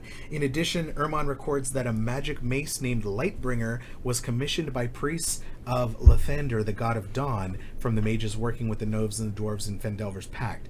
The mace was lost when Wave Echo Cave and its mine vanished from history. Too bad we don't have a paladin. So that invisibility potion that you took earlier, So- Zero, Yeah. let's not use it. Because he says it's been No unsuccessful. good yet. Because let's see here, most of the materials in this room you determine quickly don't really have much of value. But there are 3 small bottles that hold rare reagents: mercury, dragon bile, and powdered nightshade, which are worth 25 gold apiece to an apothecary or alchemist. Okay. Can you roll an Arcana check to see if his potion of invisibility is a successful one compared to what's in the room? Sure, roll 15. And I'm fine. Yeah, you think it's fine. Okay. Seems to be safe. Mercury, dragon It's bile, actually and what? it's probably one that he acquired, because the bottle doesn't match ones that are in the shop. Okay, good. So it's probably one that Because he that would bought as suck kind to of use the testing test. one and then just be like burned alive or something. Yeah, you just die. Is there, do another Arcana check, difficulty 15. Man. Yeah. No. Oh no. It's gonna be 12. Okay, yeah, you still don't know what the staff does. If you do take an Damn. hour, you know that you'd be able to figure out quickly what it does. we'll just Okay. bring it along with you. So, Yeah. you can go ahead and store the staff for now. Sweet. Let's. What did you have a staff before? No, I just have daggers and a Okay. crossbow. We've drawn you with staves because I noticed. Yeah. So I'm happy Oh, to there have you one go. now. Now you Can have I one. have the scroll of charm person, please? Is that all right? Yeah, that'll be fine. Okay. I suppose. Thank you. What Yeah. would Irino say? I mean, not Irino. What would fucking Fennec? Zero say? Yes, you may have this. However, Oh, yeah. you must share the next Scroll. the next scroll that comes into your possession. Well, So you can keep the what are scroll of fireball. What are the doors in here Okay. leading out to? Thank you. How many Alex. doors are in this this Scroll workshop? fireball. What's that? Where are the doors located in this So, workshop? hang on one second. I was about to get to that. So, yeah, this workshop, you come in from the east side of the room. The room is about 20 feet by 20 feet, with the table in the middle, and then the bookshelves all against the west wall. To the south of the room is a single doorway leading out to parts unknown. All right. Let's. Let me go ahead and do a stealth check to peek through that door. I can't believe you're actually being stealthy this time. It's, I know. It's disconcerting. So Well, go- now that I've yeah, read go my ahead. character more, I'm like, I should do this more often. 17. So do a perception check. Can we all 16. do the perception? Or just him? Yeah, you can all do I perception. got checks. 16. Yeah, you don't hear anything through the door. You open up the doorway, and you see a staircase. There, directly across from the door from you is another doorway leading to an area. You can hear the sounds of where did that go? Yeah, you can hear the sounds of people laughing and talking, that sort of thing, kind of loudly. To your left is a stairway that's leading up, possibly to the crevasse to that natural cavern back the way you came, running parallel to the rooms that you had just come through. And so the laughter is From down the door, west. door directly in front of Directly you. in front of us. Okay. Let me go To ahead the and south, roll a right? stealth check to check that door. Go for it. All right, here we go. Nat 20. Okay, so you peek into the room. I and strut this- through because I'm invisible at this point. Just You're not invisible. So you peek in the doorway and you see several worn tables and chairs are scattered around this large room, roughly 25 foot by 25 foot. Close to the door is a table with 4 chairs around it. In the far corner is a group of barrels and shelving in the southwest corner. You hear the villains within the game engaged in a game of knucklebones. This makes a mysterious rattling sound by shouts and groans and the sudden gabble of voices as wagers are paid. Several worn tables and chairs are scattered around this large room. You see 4 tough-looking human warriors wearing scarlet cloaks gathered at the table. A stack of coins and trinkets heaped up on the table in between them. Everybody want to roll a stealth check? actually, I'm gonna roll a stealth check and see if I can just steal all the coins and come back. No, it's in the middle of the table. I got 19. Unless you had a potion of invisibility, they're going to see you. I got I got a stealth. 20. That's, yeah, no. I got 18 plus 2. I'm at 20 for stealth. I rolled 6. Okay, Damn it. I know. There's that glass staff. It kind of like It clanged against something, yeah. against the wall. Hang on 1 second, I lost my guys here. Okay, so, what did you roll? 6. Okay, so their passive is a 9. What did you roll? 19. 20. 20. Oh, and what's his name? So all of you guys will get an attack before anything else can happen there. So if you guys bust in there, you 4 plus, well, you 3 plus Tannic will get an attack. Okay. How far away are they? And then you'll be in the From the initiative. door. Are they about Like 10 feet? 10 feet. 10 Yeah, feet? they're Okay. close. They're very close to the door. Okay. And so they're all sitting around a table, right? They're all facing the table right now. Should we yeah. just- This is, you get a surprise. Everybody gets a surprise attack except for homeboy here. Okay. The closest one is 5 feet away. Okay. I'll go So ahead. then... Wow! Double Hey, crits! You got it. You got a 20? I got On- 20, yeah. All right, with the big die. Yeah. Yeah. Told you. Did it light up? Yes. Oh man, I They're wish I could lighting see. up. Wish it was on camera. Okay, so we'll start with you, and we'll just go around here Okay, for the I hit- attack. I So hit go ahead 2. and roll your damage. So So you're then- attacking the one that's nearest, I'm Yes. assuming. Okay, so And roll, it's double damage on crits, right? you just roll 1 die, and we double the number. Okay. Alright, so that's 6. Okay, so that'll be 12. It's 3. Plus 3, You doubled it. so Oh, then okay. 7, 8, 9. 9 damage. Okay, so and then the second one, I gotta roll attack again. yep. 18. Okay. And then I roll Oh, this is at advantage. 4. This one doesn't have the doubling as the... Right, it doesn't yeah. double. That's better. So then a total of 13 damage. Okay. So you guys burst into the room.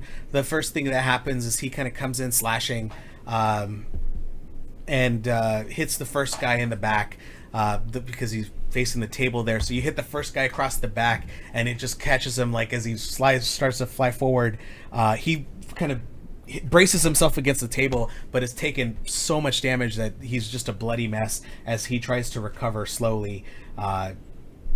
Man alive, yeah, you've almost killed this guy. So you know these guys have about 16 hit points. Yeah. From the sheer number of them that you faced. So 16 minus. So number. I usually do them in order of initiative, but I'm just gonna make this guy number 1 right now. Okay. And then so you hit him for 13.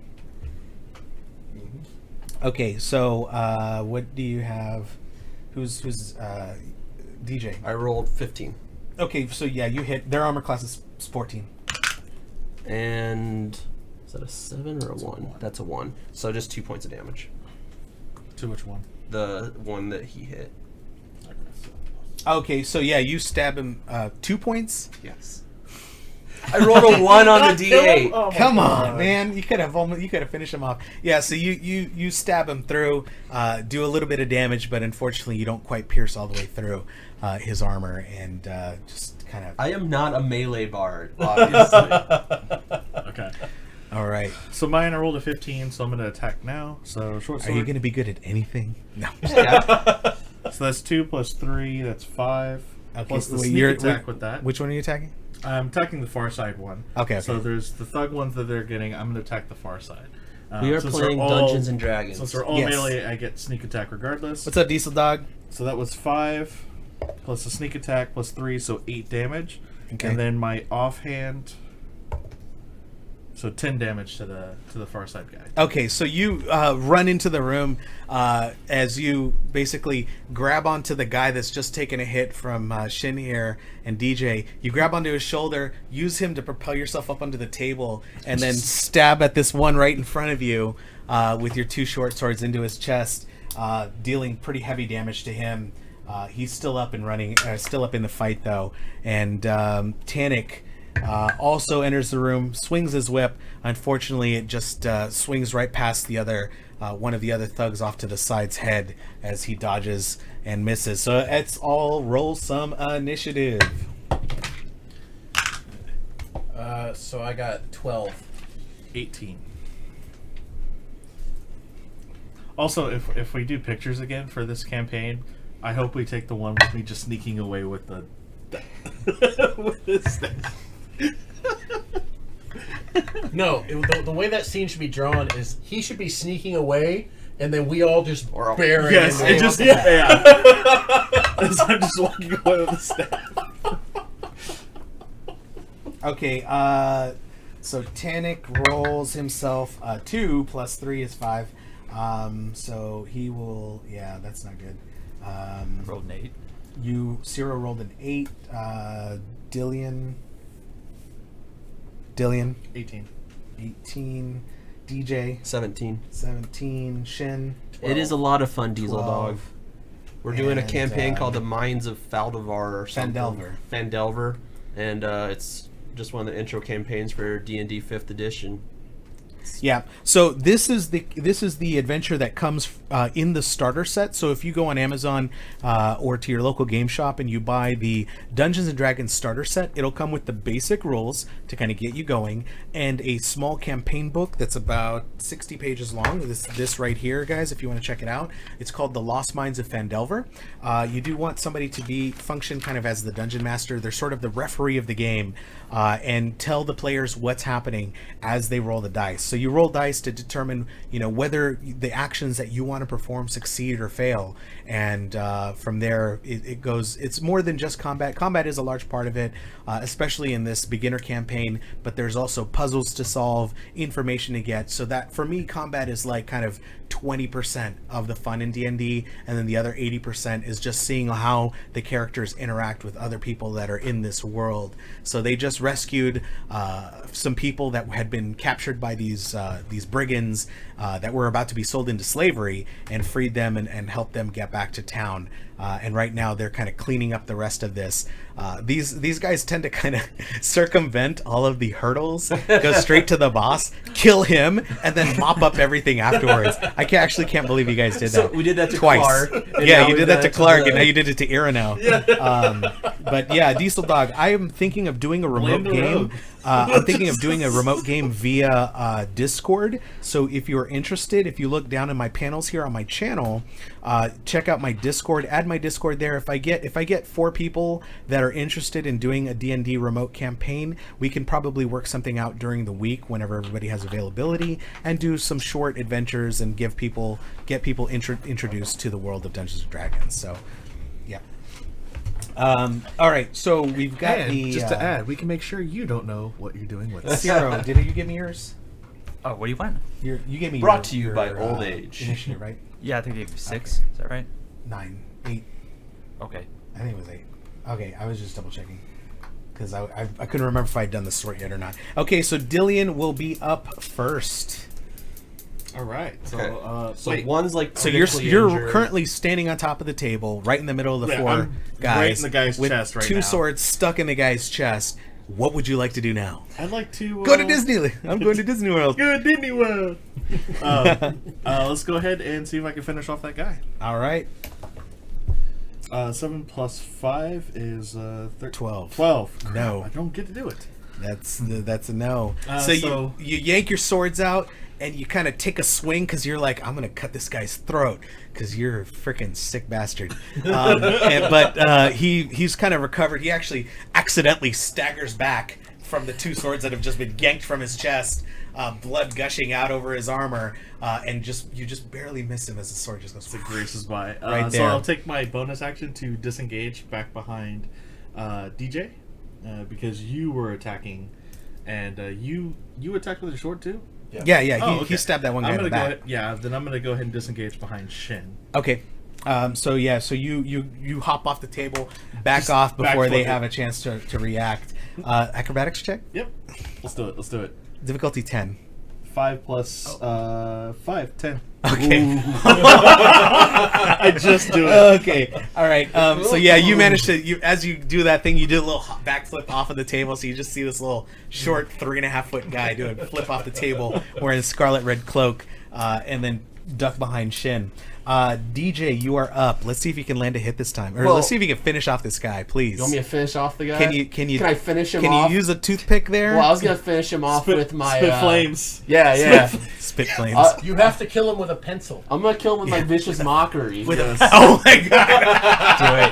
Do it. Like, Okay. No, he's just like, Omoyowa. Shin did it. so first we killed your glass wizard. Now we're sneaking up on you, and it's your Mother's Day, and you don't get to talk to her. I rolled a 3. Wait, 3.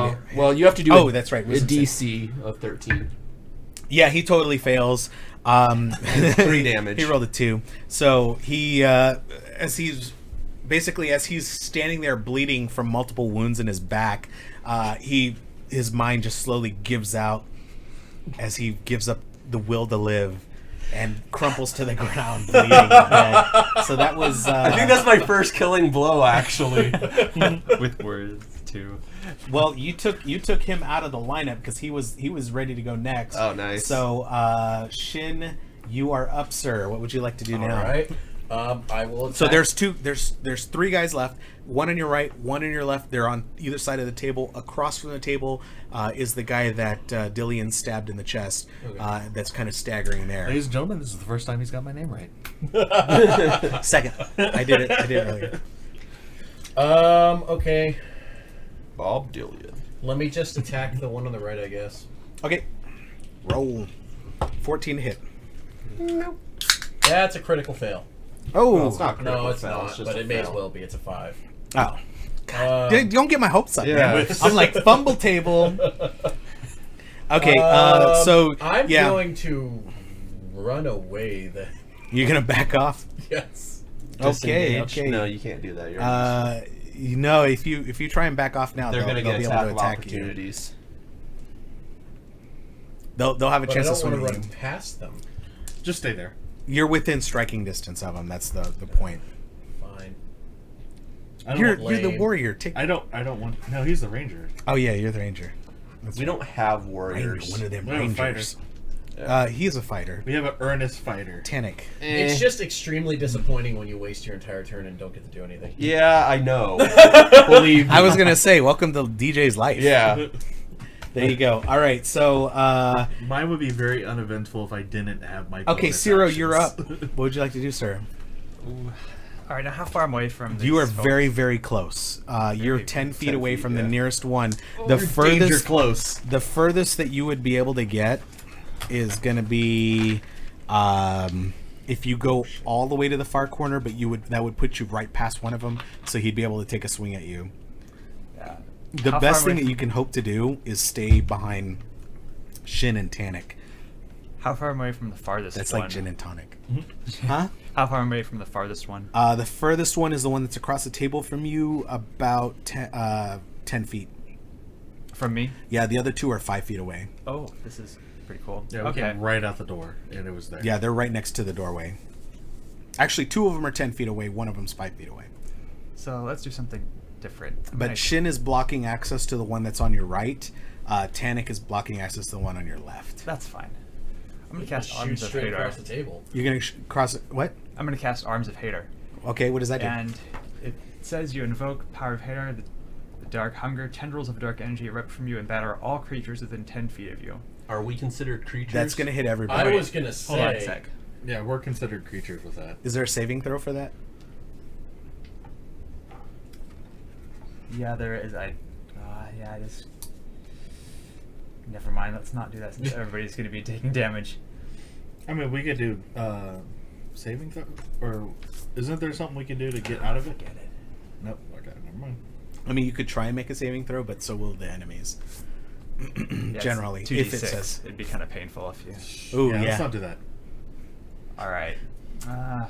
He just wants to do something other than Eldritch Blast. Yes, I was trying to. Is the only other spells you have are AoE? You have more That's- spell slots. I have. They're like. Now, yeah, I see Ciro starting to summon up these tendrils. I'm like,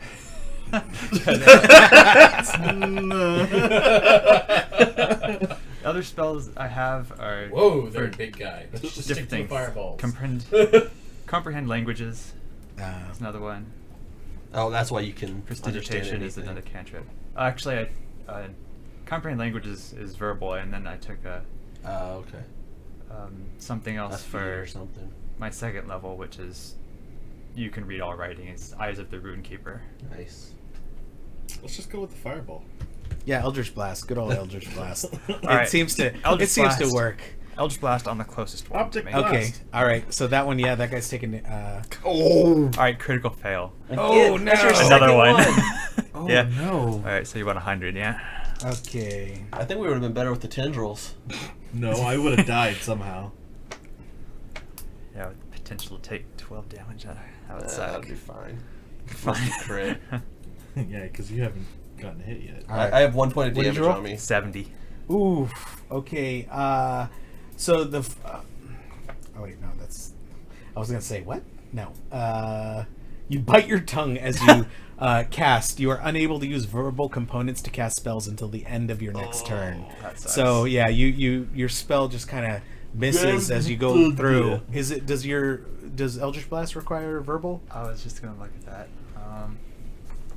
Probably not, since it was a cantrip. I'm assuming that it's somatic or. Yeah, verbal and. Oh, it's somatic. both verbal Yeah. and somatic, so you won't be able to cast Eldritch Blast next turn.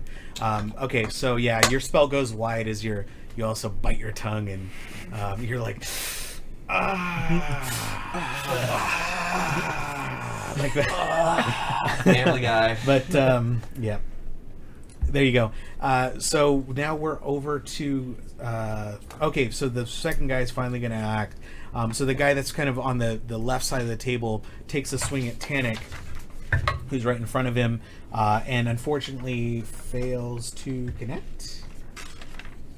Yep, yeah, totally fails to connect. So he swings his short sword. Tannic blocks it, and we're now at the other guy on the side of the table where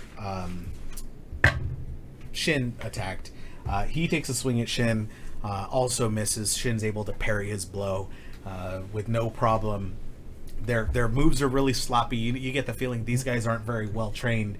And now Tannic takes his turn. He strikes back at the one in front of him and hits with a 14, doing his let's see here, doing 8 points of damage. So he swings his whip, lashes right across the guy's face, leaving a huge open wound there.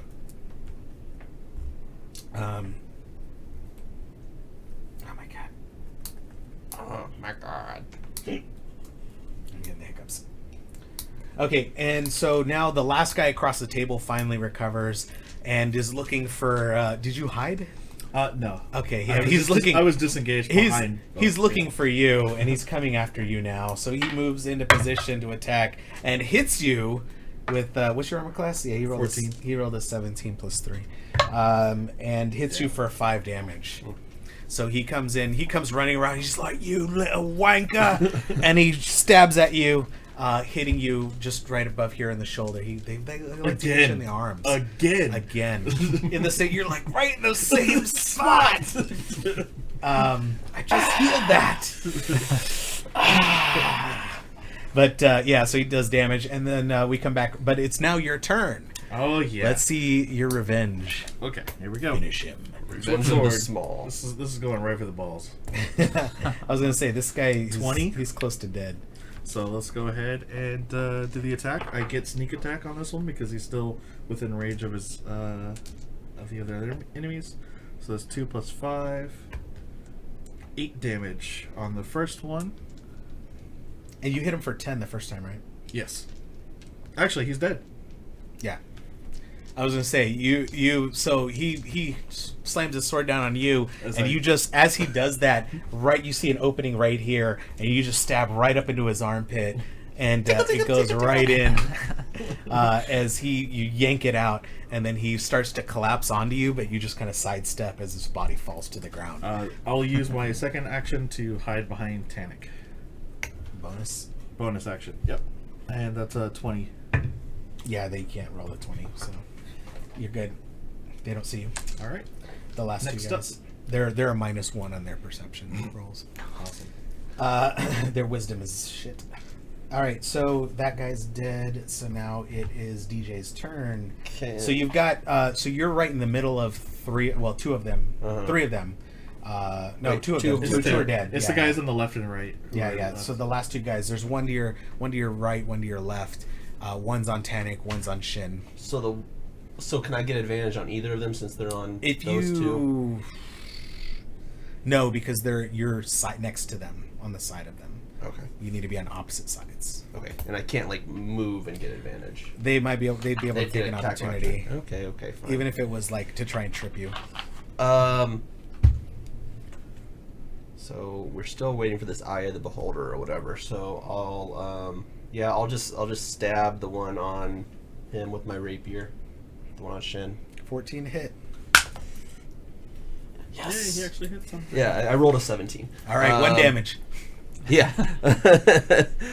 Where's the 8? There we go. 4 damage. Okay, so who hit? Okay, so you get the one that's on him. Yeah, that guy hasn't taken any damage yet. So basically, while you're doing that, since you hit with that attack, I'll let you take kind of a sidestep as well. Okay. So you kind of stab this guy kind of from the side there, and then you step off as Riposte. you.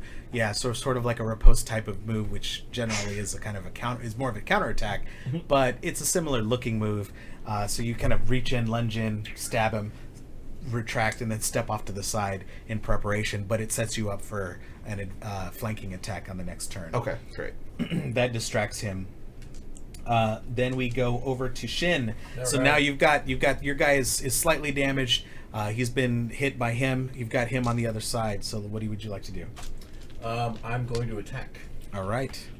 All right, so that's 17. Yep. So that 14 I actually get hits. to connect this time. Oh yeah, 9 on the first hit, Holy crap. Okay. A natural That's 6. going to be enough. and then No, it's not. No, I don't get to connect this the offhand. Okay, that's not enough. Sorry, it's 4 + 9, 13. So you hit this guy with basically as he's like distracted, he kind of reaches down like this. So you take advantage of that and you stab in, and it goes right for the abdomen here.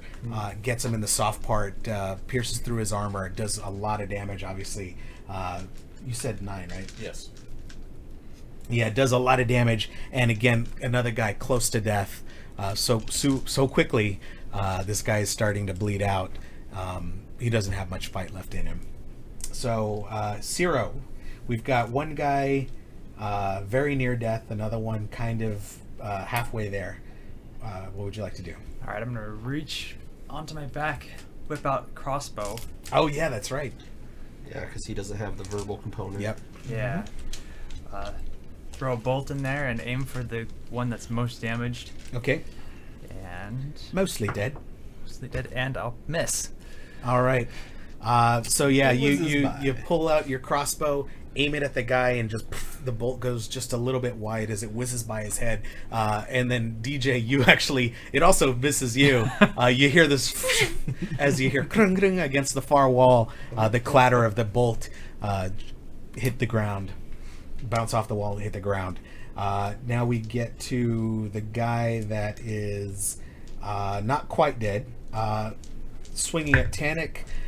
Still trying to hit Tannic, unfortunately just not able to connect. So Tannic is very heavily armored. He swings at Tannic, and it just rebounds off of his armor, as he wasn't able to put much force into it due to the amount of damage that he's taken so far. The next thug swings at Shin, trying to connect. What's your armor class? 16. Yeah, he doesn't hit either. So he's just short.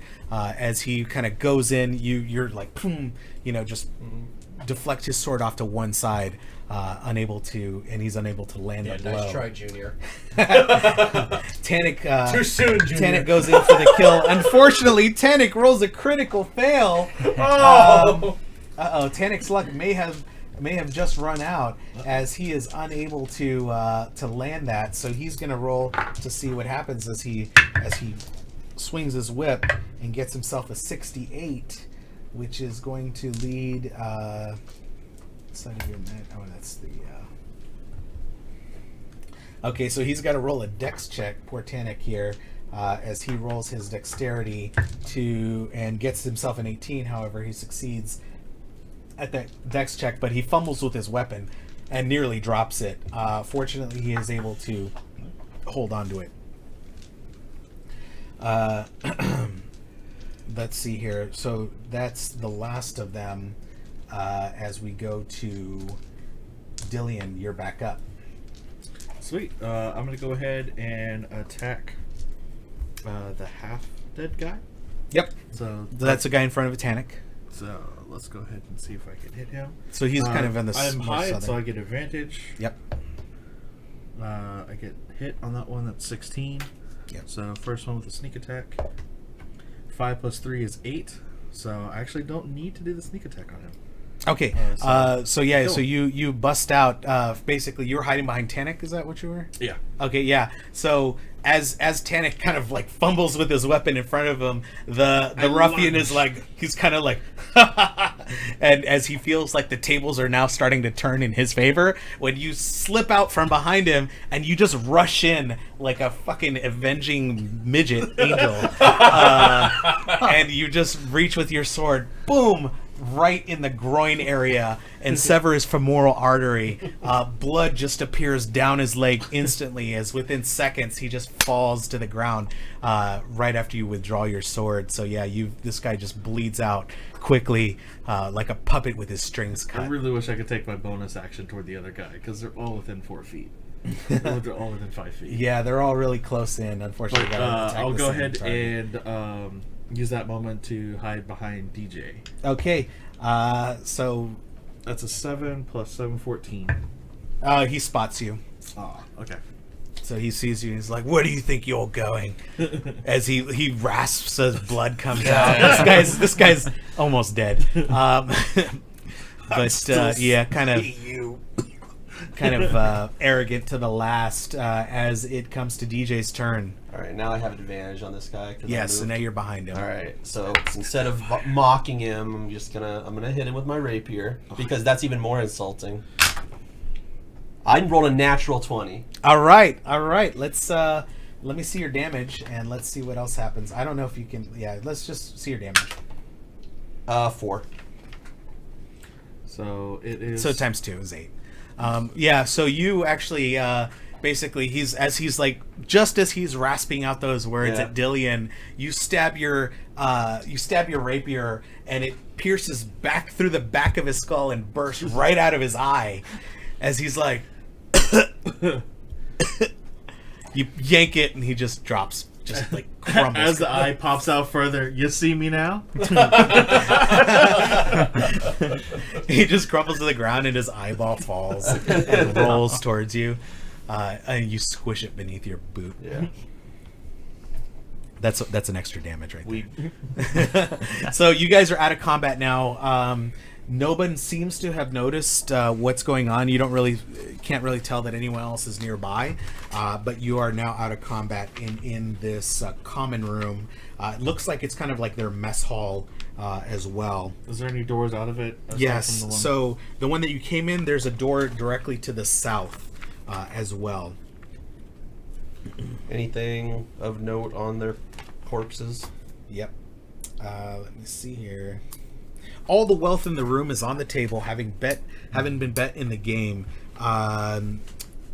You find, kind of totaling everything up, 75 copper, 55 silver, 22 electrum, 15 gold, and a gold earring set with a tiny ruby worth about 30 gold.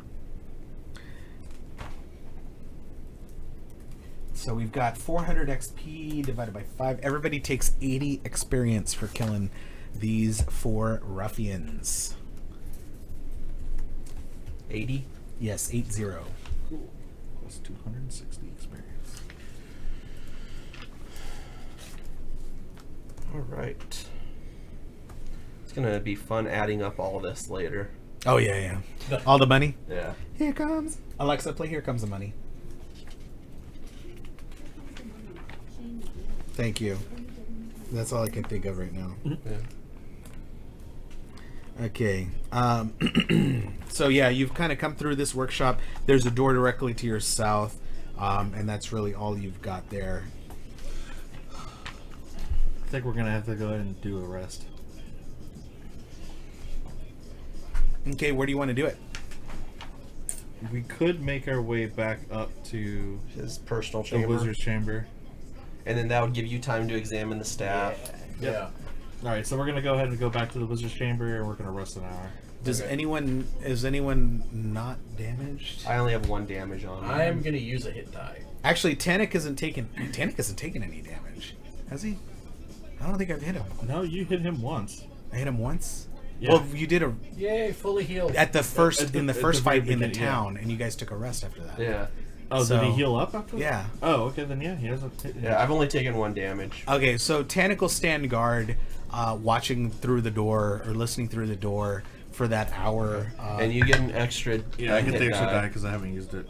All right, and then I'm gonna do a couple rolls to see if anything happens. And then you can examine the staff. 6 plus. and It was a D6, or just another. It's the same as whatever you're using. Whatever your class hit point nice. die is. Because it isn't bardic inspiration. It's something else. Oh, you Oh, sweet. So 13, 6 plus 7. Yeah, 13. So I am back up to full health. No, I haven't given any of you bardic inspiration yet. I was kind of because it only lasts 10 minutes, so I was waiting for. Okay, something so I to now happen. Something that actually Yeah. is. you mean like a boss fight Yeah. that ends in a surprise round? So the last 10 minutes of their hour rest, I'm gonna use casting my ritual to detect magic, Yep. and then he's been examining the staff, so we know more about that now, right? He determines in the hour. This shit's magic. What do you know? This shit's fire, yo. I Shit's on killed fire. someone with my After words. the hour, he's like, so anything, guess what? Yes? It's made of glass. Did you at least get the type of glass? Glass. Clear glass. This is pretty awesome. Okay, so yeah, nothing happens during the hour that you take there. You don't really hear any noise or anything like that as Tannic has been keeping watch outside the doorway. So you seems like everything. Oh, you discover that Yeah. the staff is a staff of defense. It builds defenses. Let's see here. Hang on one second. Let me give you all the stats on that. Added to. So the staff of defense is a hollow staff made of glass yet as strong as oak. It weighs 3 pounds. You are attuned to it now because it just takes a short rest to attune yourself, I believe. While holding the staff, you have +1 to your armor class. It has 10 charges, which are used to fuel the spells within it. With the staff in hand, you can use your action to cast one of the following spells from the staff if the spell is on your class's spell list. Mage Armor, 1 charge. Shield, 2 charges. No components are required, and it regains 1d6 plus 4 expended charges each day at dawn. If you expend the last charge, so if you use up all 3 charges, roll a d20, and on a 1, the staff shatters and is destroyed. Let's not do that. Yeah. So as long as you don't use up the very last charge, you're okay. But Mage Armor and Shield are the 2 spells that you can have access to if they're on the Warlock spell list. Cool. And then he can charge the staff with any. of It his automatically spells? charges. No. Those are the charges that it has. Oh, okay. But it said it can go up to 10 charges, right? No, it restores 1d6 plus 4 charges per day. There may be something that you can do to imbue it with more, but that's Okay. this is all the information I have on what Okay. the staff can do. That's cool. Congratulations. Yeah. That's pretty sweet. That's our first magic item. And I immediately wield it. Yep. Yep. And look very proud. Awesome. All right, so since we're all back up and going, let's go ahead and go back into that mess hall. Yeah, I don't know why they put that it regains 1d6 plus 4 charges if it already comes with... It comes with 10.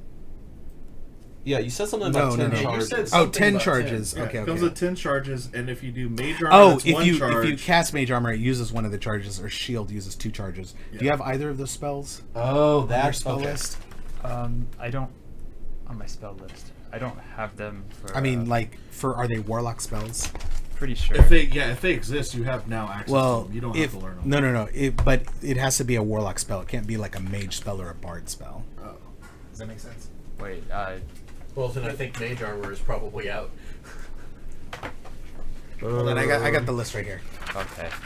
This doesn't say. Paladin, Druid, Sorcerer, Warlock spells. Here we go.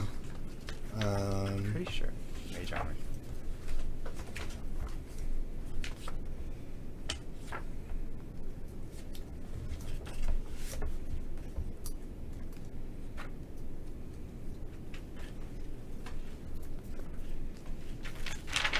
Shield. Let me search Shield in the compendium here. Sorry, we don't know what we're doing, so we're looking up some spells here to see if those are capable of being cast. All spells. Shield.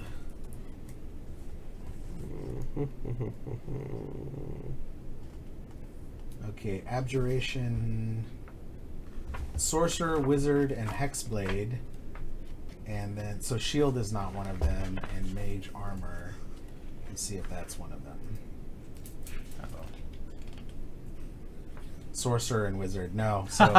So you can't cast either of those spells, unfortunately. Well, it but still gives them the it plus is usually armor, right? +1 armor Can while Bard, you're holding it. Can for Bards now. cast any of those?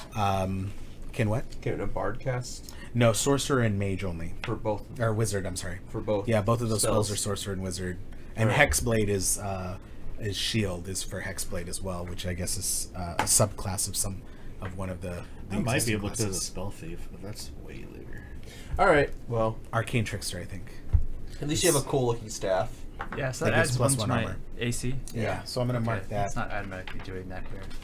All right, so that's 15. Customize that. 13 AC. All right. And there we go. Let's get rid of those guys. Those guys are dead. All right. So is everybody full health or who's still down? I have -1 Okay. point, I'm at Full full health. health again. but Okay. I can detect magic, so that's All right, sounds good.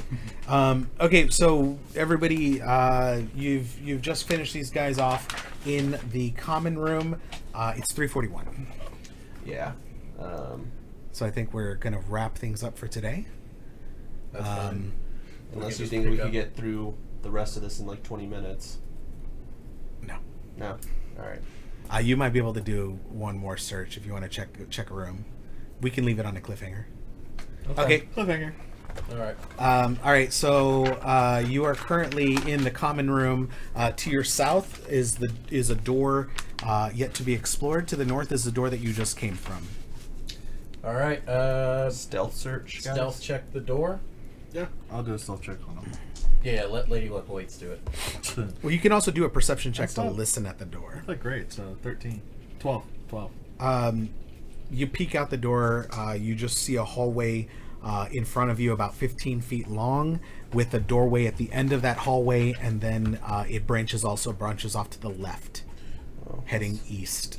Let's do a perception check in the hallway. Make sure there's. Well, you don't see anybody in the hallway. Oh, I was just making sure there's no traps or anything. Oh, okay. So yeah, you guys enter the hallway. Roll perception. What? 11 plus. No, just 11.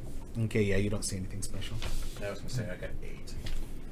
Well, that's lower than your passive perception. So, yeah. DJ, what's your passive perception? 10. Dillian, what's your passive perception? I'll make sure everybody's up to date. How do I check that? There's a box on your character sheet. Oh, 12. Okay, 0, 14, right? Yeah. Okay, and Shin, 13? Yeah. Yeah, okay. So if there's anything that meets your passive perception, then I'll let you know. I hyper taco. Hey, what's up, Hyper Taco? Thank you for following. El nombre de mi esclavo es What's this Tyrell. squabble mean? Character? Oh, hi Tyro. Slave. The name of your slave. Okay. Qué bueno. Let's go ahead and go down the hall. You said there's a door on the right? So there's a door directly in front of you, about 15 feet away. And then there's, as you go down the hallway, you notice some stairs leading up to that natural cavern area on your left-hand side. And everything goes to that cabin. Oh, it's that thing again. Yeah. Okay. So you guys kind of circumvented the cavern by going through the secret doors. yeah. So we don't have at to worry about north the eye end. thingy, whatever that is. So we don't have to worry about that one. Yeah. So let's go ahead and take a look at the door. I'm going to stealth check it. Roll perception at the door first. 18 then. Okay. So at the door, you listen there, and you hear several gruff voices issuing demeaning commands in the goblin tongue, like "lick the." Wait, does anybody speak goblin? He speaks everything. Well, if he You know, casts you I a can can spell. read everything. You can but, read know, everything. let's see. Comprehend languages. Comprehend languages. Does that? Let me read what this does real quick. So yeah, I'll go ahead and cast comprehend languages so I can understand the literal meaning of the spoken language that I hear. Okay, so yeah, you hear several gruff voices you can only assume are bugbears, sounding similar to Clark, that you come across before. That we never heard. But Yeah. they're yelling at some goblin or goblins, lick the floor, roll like a dog, and they're just laughing.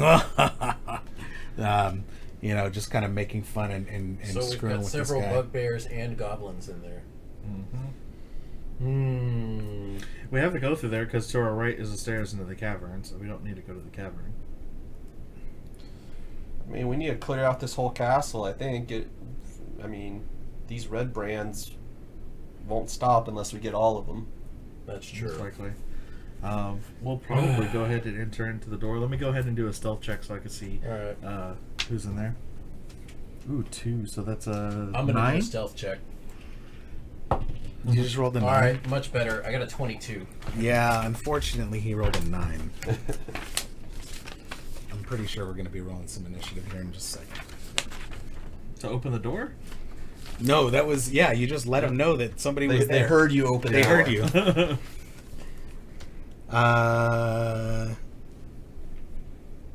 You said you rolled a 9? Yep. Okay, so suddenly everything stops as they hear the door creak open and turn around and look and see you peeking in the door like this.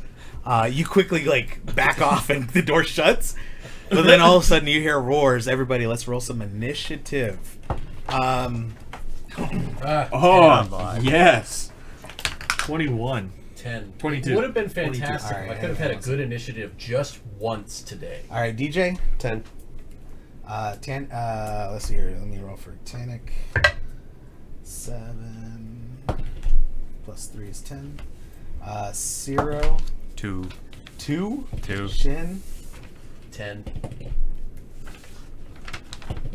So 3 10s. Okay, so So re-roll the 10s. yeah, just roll again. Wow, Second. it took me like 6 rolls 19. to get a decent roll. Okay, Shin, roll again. What'd you get? 14, 15, 16, Okay. 17 if you had All more right, rolls. so then Tannic will get a 9.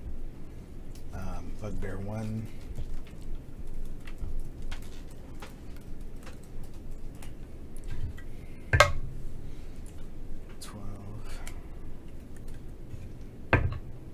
$17, 20, 3. We gonna leave it on this cliffhanger or finish the fight? We Leave it got on. 10 minutes. So there's 3 bugbears and a goblin that you saw.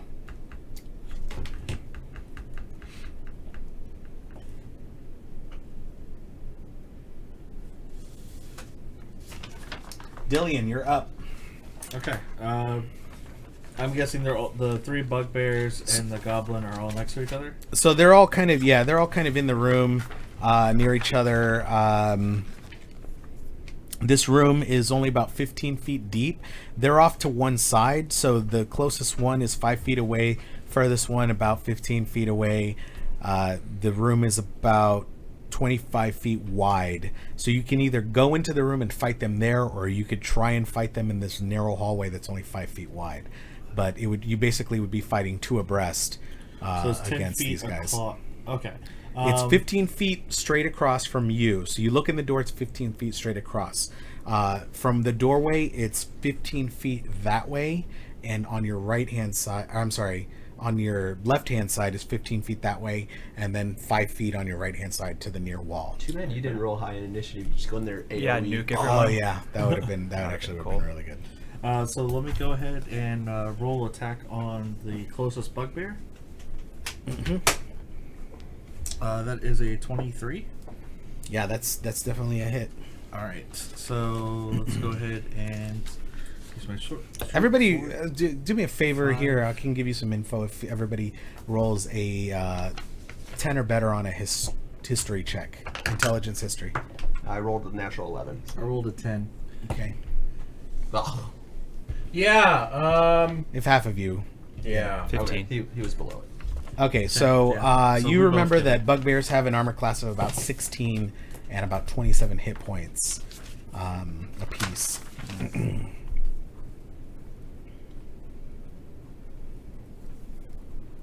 Okay. Okay, so yeah, there you go. Let's get this party started. So what do you want to do, Dillian? I rolled to hit him. I already got Yep. my first hit. So that's 5 damage plus a sneak attack, Okay. which is 2. So that's 7 damage on him. Okay. And then I go ahead and use my bonus action to disengage back into the hallway. All right. And Where that- are the rest of you? We're still all in the hallway, right? Yeah. Like we haven't been able to move Yeah, you yet. guys have not gone into the room. So you guys can back off and try and force them to fight kind of single file. Or you can back off all the way to the common room where you have more room to do stuff. It's up to you. Mm-mm. I mean, who's up next in the initiative? It's going to be one of the It's going bugbears. to be all 3 bugbears, then you guys. Oh god. Okay. So at first, the fighting is probably going to happen in the doorway. yeah. So only 2 of them will really be able to get in there to attack. Yeah, and I'm just So we can probably right just behind him. Large? we can probably just rearrange so I know, that they're medium. so that Tenek is up front to take the damage, right? Yeah, because I'm disengaging my full 15 feet back, so I'm behind who's ever the strongest. So it's either going to be Tanik Shin and or Shin. Tanik. Tanik and Shin have the most hit points. Yeah. So you guys can be at the front of the cavern, taking or the tunnel, whatever, hallway. I think that sounds good. Okay, so the first goblin, as soon as this all goes down, you guys see a single goblin in the room that's been kind of so looks all bruised and beaten and you know just kind of bullied. This thing just passes out. It's like falls over, and it's completely unconscious. Sweet. He Only 3 reminds, bugbears. he reminds me of Crit. For the next 10 turns. So for its next 10 turns, it's going to be unconscious unless they wake him up or something. But so this one of the bugbears runs up and immediately tries to engage. So it takes a swing at Tanik and Fumblerooski. So he completely misses. Let's see what happens to him. Get ready to fumble. And he rolls a 79. So he pushes his way in between you guys. So basically, you and Tanik get opportunity attacks against him. Oh boy. So Tanik hits with his whip. Hits him for about 17. 5 damage. Does opportunity have advantage too? No. I do. You 8 want it damage. all, don't you? Yeah. I did. Yeah, because 17 my damage. dice don't give me anything. That's I why. want it now. All right. Well, anyway, it was a 6, 11. Okay, so you Yeah. miss. Wait, It's a which- 16 to hit. Which Yeah. one is attacking right now? The one I attacked? No, he was the furthest one. I'm done with the For big this- die. okay. Big die are Yeah. dead to me. Oh wait, yeah, Hey, yeah. they That's the rolled one some that you 20s attacked. I'm for sorry. you. Yes, The it one- was the one you attacked. Yeah, you Okay. hit him for 5. All right, so I hit him with. Well, no, I hit him for 7 because I also have the sneak attack, Okay. which was two extra points. So I'm hitting him for 8 Okay. for my opportunity. What's up, Grand Gaming? What's happening, Grand Gaming? So if y'all can kill it, that'd be nice. It's Exploding Evo here. Playing some D&D. We're wrapping things up. We're getting close to the end. So that's yeah. So he's getting kind of low, and Shin wasn't able to. Unfortunately, he stabbed at him. Tunic? Tanic already hit him Okay. for an additional 5. Do I get an he's attack of opportunity pretty close. to mock him? Yeah, he's got 7 more HP. Yeah, I'm gonna say 7 more horsepower. horsepower. Okay, so the second bugbear also strikes at Tanic and unfortunately misses, so he swings his club down and Tanic just kind of dodges off to the side as you hear that whoosh of empty air right in between Shin and Tanic. So you both kind of hear that. Yeah, oh my god, this is going to be like a new comedy sitcom. Shin and Tanic. Weekdays on NBC. So yeah. New And buddy then cop the drama. last bugbear, unfortunately, he's not able to crowd his way in, but he's trying to get in there. But, well, actually, he is able to get in because the other one is now pushed his way in between you guys. So he takes a swing at Tanic as well and is not able to hit. So now we get to the goblin who is unconscious. And now we come around back to Tanic. So Tanic turns around and hits the one that's now behind him, knowing that he doesn't turn his back. He wouldn't turn his back on an enemy. He's like, take care of him, as he swings at the one that's now in front of him. Unfortunately, it's a little too close quarters for the whip, so he's not really able. Let me take a look and see if he has something else besides this stupid whip. That thing does it does no damage. It's got range. You got range. It doesn't matter when you're in a hallway that's 5 feet wide. So let's see here. Campaigns. Oh, I closed it. I thought it was his thing open. View. Oh, when have you changed your image? View.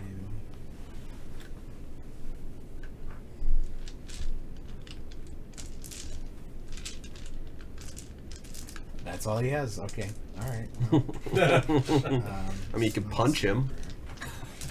Got to roll a 20 for that. Anyway, all right, that's fine. He missed. He missed anyway. So Tanic, yeah, he takes a whip at the guy. Unfortunately, isn't able to land a blow against the one that's now in front of him. So we go over to Dillian. Cool. No, I'm sorry. It wasn't Tanic's turn. It was Dillian's. I was looking at hit points. It's Dillian's turn. Oh. Wait. Who just went? The 3 bugbears. The 3 Yeah. bugbears. DJ's turn. Okay. So I'm going to stay in the back because I'm not going to push my way through. So one of the ones that just missed in front of those 2 guys, I'm just going to do Vicious Mockery. Yep. Thank God you have a ranged weapon. Yeah. Your voice. That's my range weapon. You swing that club like a goblin. Oh. He's coming after you. And then did you roll the Oh, save? yeah. DC 13. Yeah, no, he fumbles. Okay, I rolled a He didn't 3. make it. So -3. All right. So yeah, And now he gets a disadvantage on his next attack. Oh, okay, sweet. All right. So yeah, he's like as he just isn't able to come up with the words. But one thing you do notice is that he has a jeweled eye patch, which is kind of interesting. Which one is this one? The third or the second one? It's the third one. Third one. So that's the one still. That's the in one that's doorway. taken all the damage. None of the other 2 have taken damage. Oh, you did 3 damage to him? Oh. I was keeping the wrong score then. Wow, he only has 3 more. 4 more. 4 more hit points, yeah. So he's pretty low. Oh.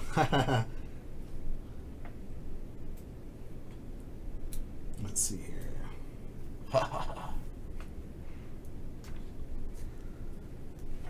Okay. Yeah. So you guys are pretty much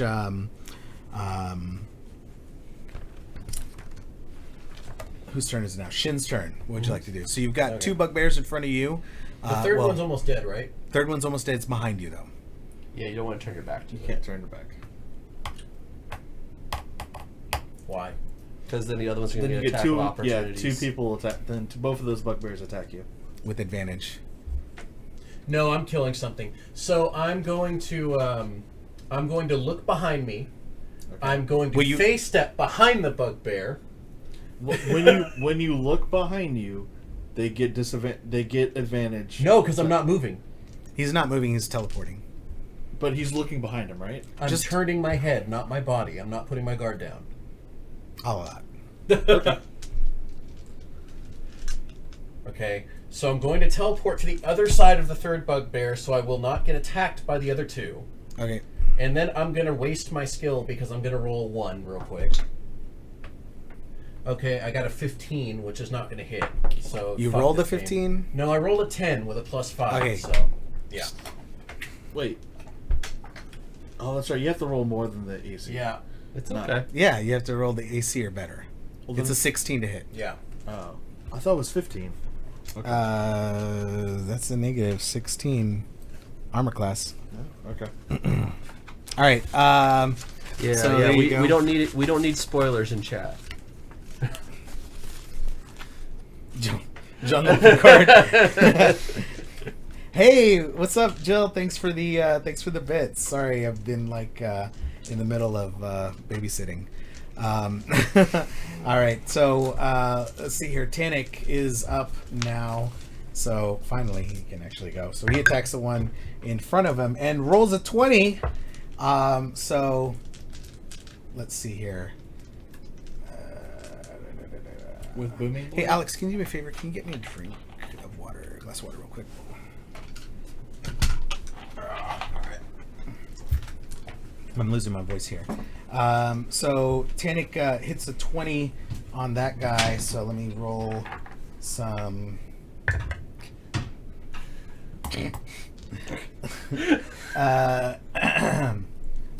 Wait, 1 damage? No, you rolled a 20. I'm rolling to see what happens. No. With the crit. Your attack knocks the target over. Oh, sweet. Okay, so he does himself freaking for 9 damage to number... What is this one? Number 2. And knocks him prone, so that guy will spend some movement. If you guys attack him, he has disadvantage on attack rolls. Attack rolls on him have advantage. So if you guys attack him, you'll have advantage. On the prone guy. Thanks, man. And then, let's see here.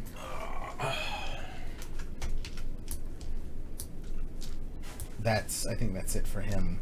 So we're over to the goblin who is still out close. Is this Monopoly? Yes, this is Yes. Monopoly. I have Park Place. I just passed go.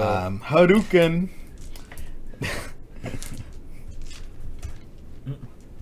Or Hadouken or nah.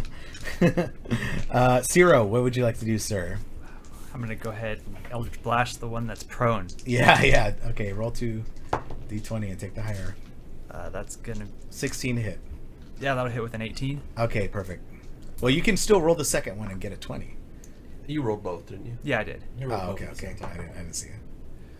Ooh, nice. 11 damage. Okay, so That's good damage today. all right. When you're not rolling ones. Yeah, right? Yeah, that wasn't fun. When you bite your tongue. Okay, so that does 11 damage to him. So you hit that second bugbear. It's on the ground. You scorch its fur as you see smoke rising, and it gives like a little squeal, like because I think the more primal the beast, the more scared they are of fire. So we go over to Dillian once again. What would you like to do, sir? You've got one that's kind of next to you right now, in the middle of the ranks there.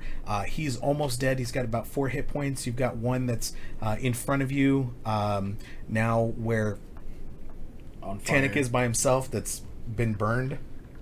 I'll go ahead and finish off the one that's almost dead. So let me That's go a ahead and do big a short titty sword guy. check. Yes. That is 19. So I go ahead and hit. Hey, thanks for following, Callum. Who's the banker? I'm the banker. Can't you tell from all of the shit in front of me? Yeah, and I've got my own camera, so that's why I'm the banker. They got to make sure that I don't steal anything. Exactly. So I go ahead and kill him for 8. Adonisius. Thank you. Give us a wink, bald man. Is what they said. All right, sorry. This is what's up, Math? How you doing, brother? We're just wrapping up D&D right now. We're kind of on our last round. There you go, dabbing, doing some dabs. You can go ahead and follow me also. 2.1. Yeah, 2.1. Follow 2.1. We're wrapping up a battle here between 3 bugbears and a goblin and our party Make of that adventurers. 2 bugbears, because this one's dead. Oh, is it dead? So what's happening? I just struck it for 8 damage with my sword. The one that's on the ground, or The one that's between everyone. Okay, so you killed that one. So yeah, so the one that's in the middle of you guys, it's kind of disoriented because it's just kind of pushed its way through and took all of this extra damage as you stab it actually in the foot, and it starts to come down to grab its foot. You immediately flip your sword around, and as it comes down, right through its face, and then you yank it out, and it kind of starts to fall over, and it's like a and hits the ground. You hear quite a bit of it. Hear quite a bit of noise from this thing as it's kind of its death gasp, the air kind of coming out of its lungs there. Thanks, Adonis. Then I take my bonus action to hide behind Tannic. Okay. 24. Yeah, they don't see you because these guys are dumb. So anyway, the second. Let's hear this. So that was the one that was almost dead. So he's out. So the other 2 bugbears are going to go here.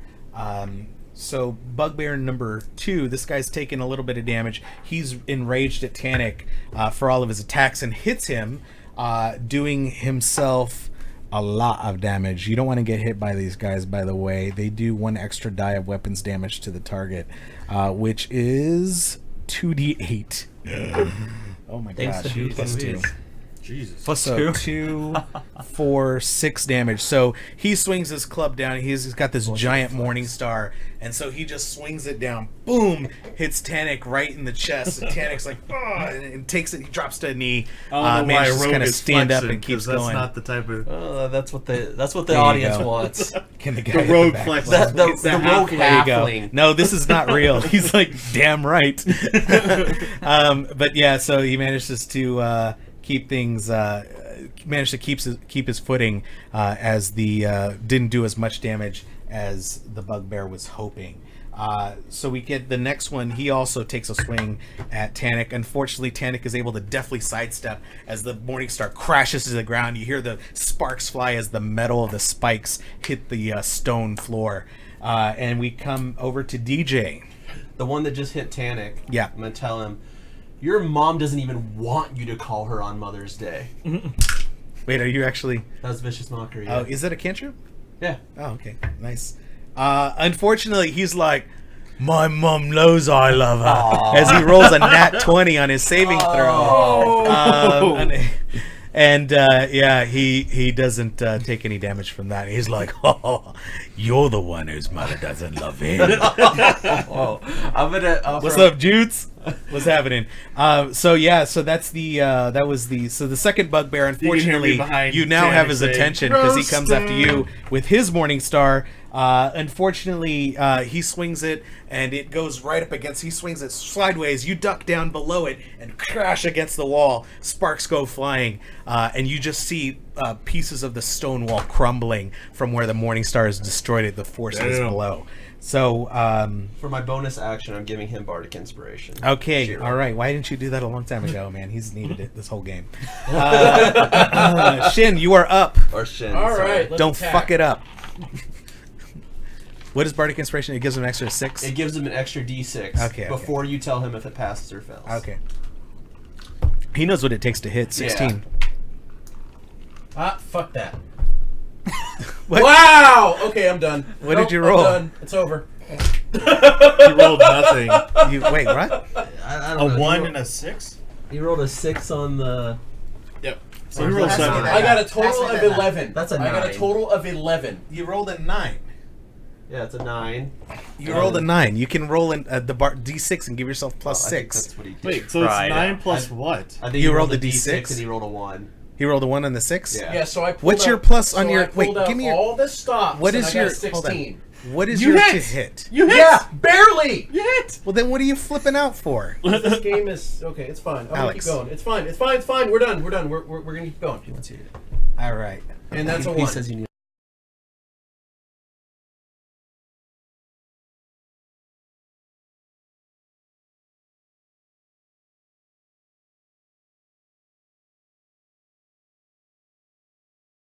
Yeah, that's fine. Okay. It's 4 damage. So 4 damage. Here we go. Wait, which one's getting 4 damage? The one that's already taken hits? The one that's already taken hits? yeah, that's fine. Okay. Sweet. So that one's almost dead as well. So you stab him up with your longsword and Alright, so let's try the offhand. That's 16. Okay, that actually hits. Try the damage. Okay, that one actually did good. That's 9 damage. well, then you finish him off, actually. So, yeah, this guy, fortunately, has taken quite a few hits here. Wait a minute. Yeah, because he got up. So, yeah, you wouldn't have the extra advantage. But, yeah, so you kind of come in with one hand, stab him, pull it out. It recoils as blood spurts out from his abdomen. And then this time you stab straight for the heart, go in. It penetrates deep into his sternum as you yank that sword out, and then this goblin just kind of falls over like a tree, and you just kind of go, timber, as you watch him go backwards, hitting the ground, and the floor kind of shakes a little bit when he does so. The goblin startles, sits up for a second at the bugbear hitting the ground, and then is like, sees the dead bugbears on the ground and goes, oh, falls over, passed out yet again. And Tanik's turn. Tanik is ready to take his vengeance on this final bugbear as he rolls. What is this to hit? Here, sorry, where one of our guys is out today for Mother's Day with spending time with his wife and his newborn child. So I will be playing his character plus 5 to hit. So yeah, he barely rolls a 16 and rolls his damage on his whip. I will say I'm not even playing his character right, and is still doing pretty good, and does 8 damage to this final bugbear. So now it is over to the goblin who is still unconscious, and Ciro. What would you like to do, sir? Let's Eldritch Blast that guy. 2 pint is a proper lad. Yes. Right. Thank you so much for Yes, I am proper. Oh! And I miss with my Eldritch Blast. that. Oh no. So yeah, you no. kind of hold your hands up there, hoping to get a deadly blow in. Unfortunately, the bolt goes wide, and you see a scorch mark appear on the hallway wall where you've just missed. Shame. And so we get back to Dillian. Sure. Since I'm currently hidden behind Tanik, I'm please going finish to this go ahead and guy. go for the attack. Yeah, I have to go, so kill him. Oh, critical fail. Oh my god. Oh. Okay. So roll 100.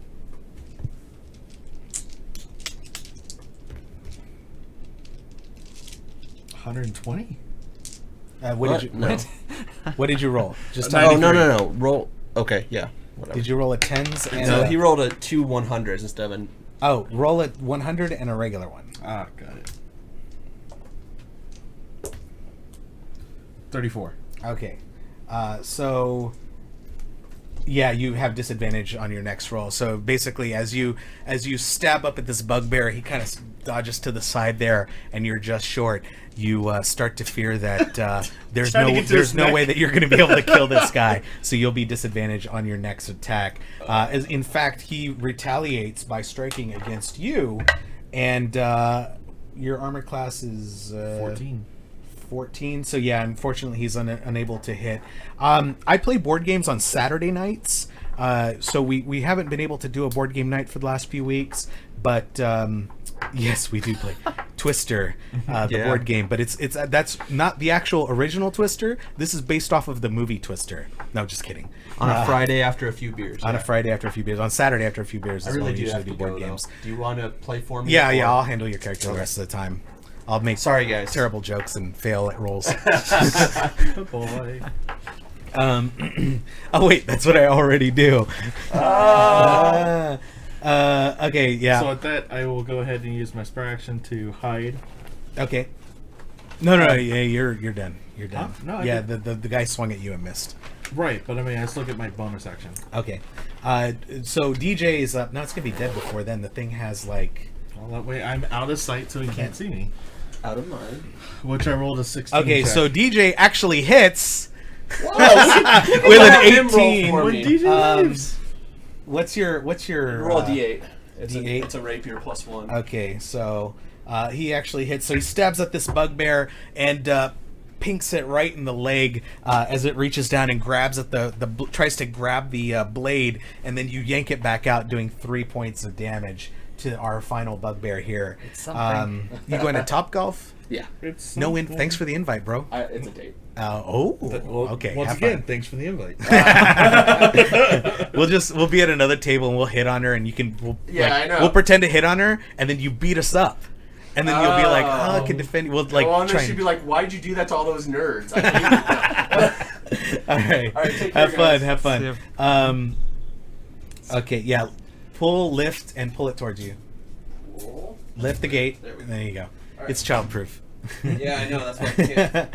Okay. So he manages to hit Shin. You're up. Okay. Alrighty.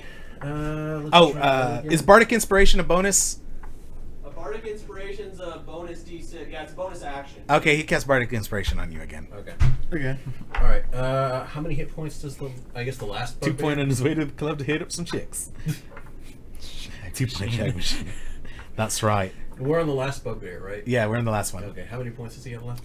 He has 16. 16 points. Okay.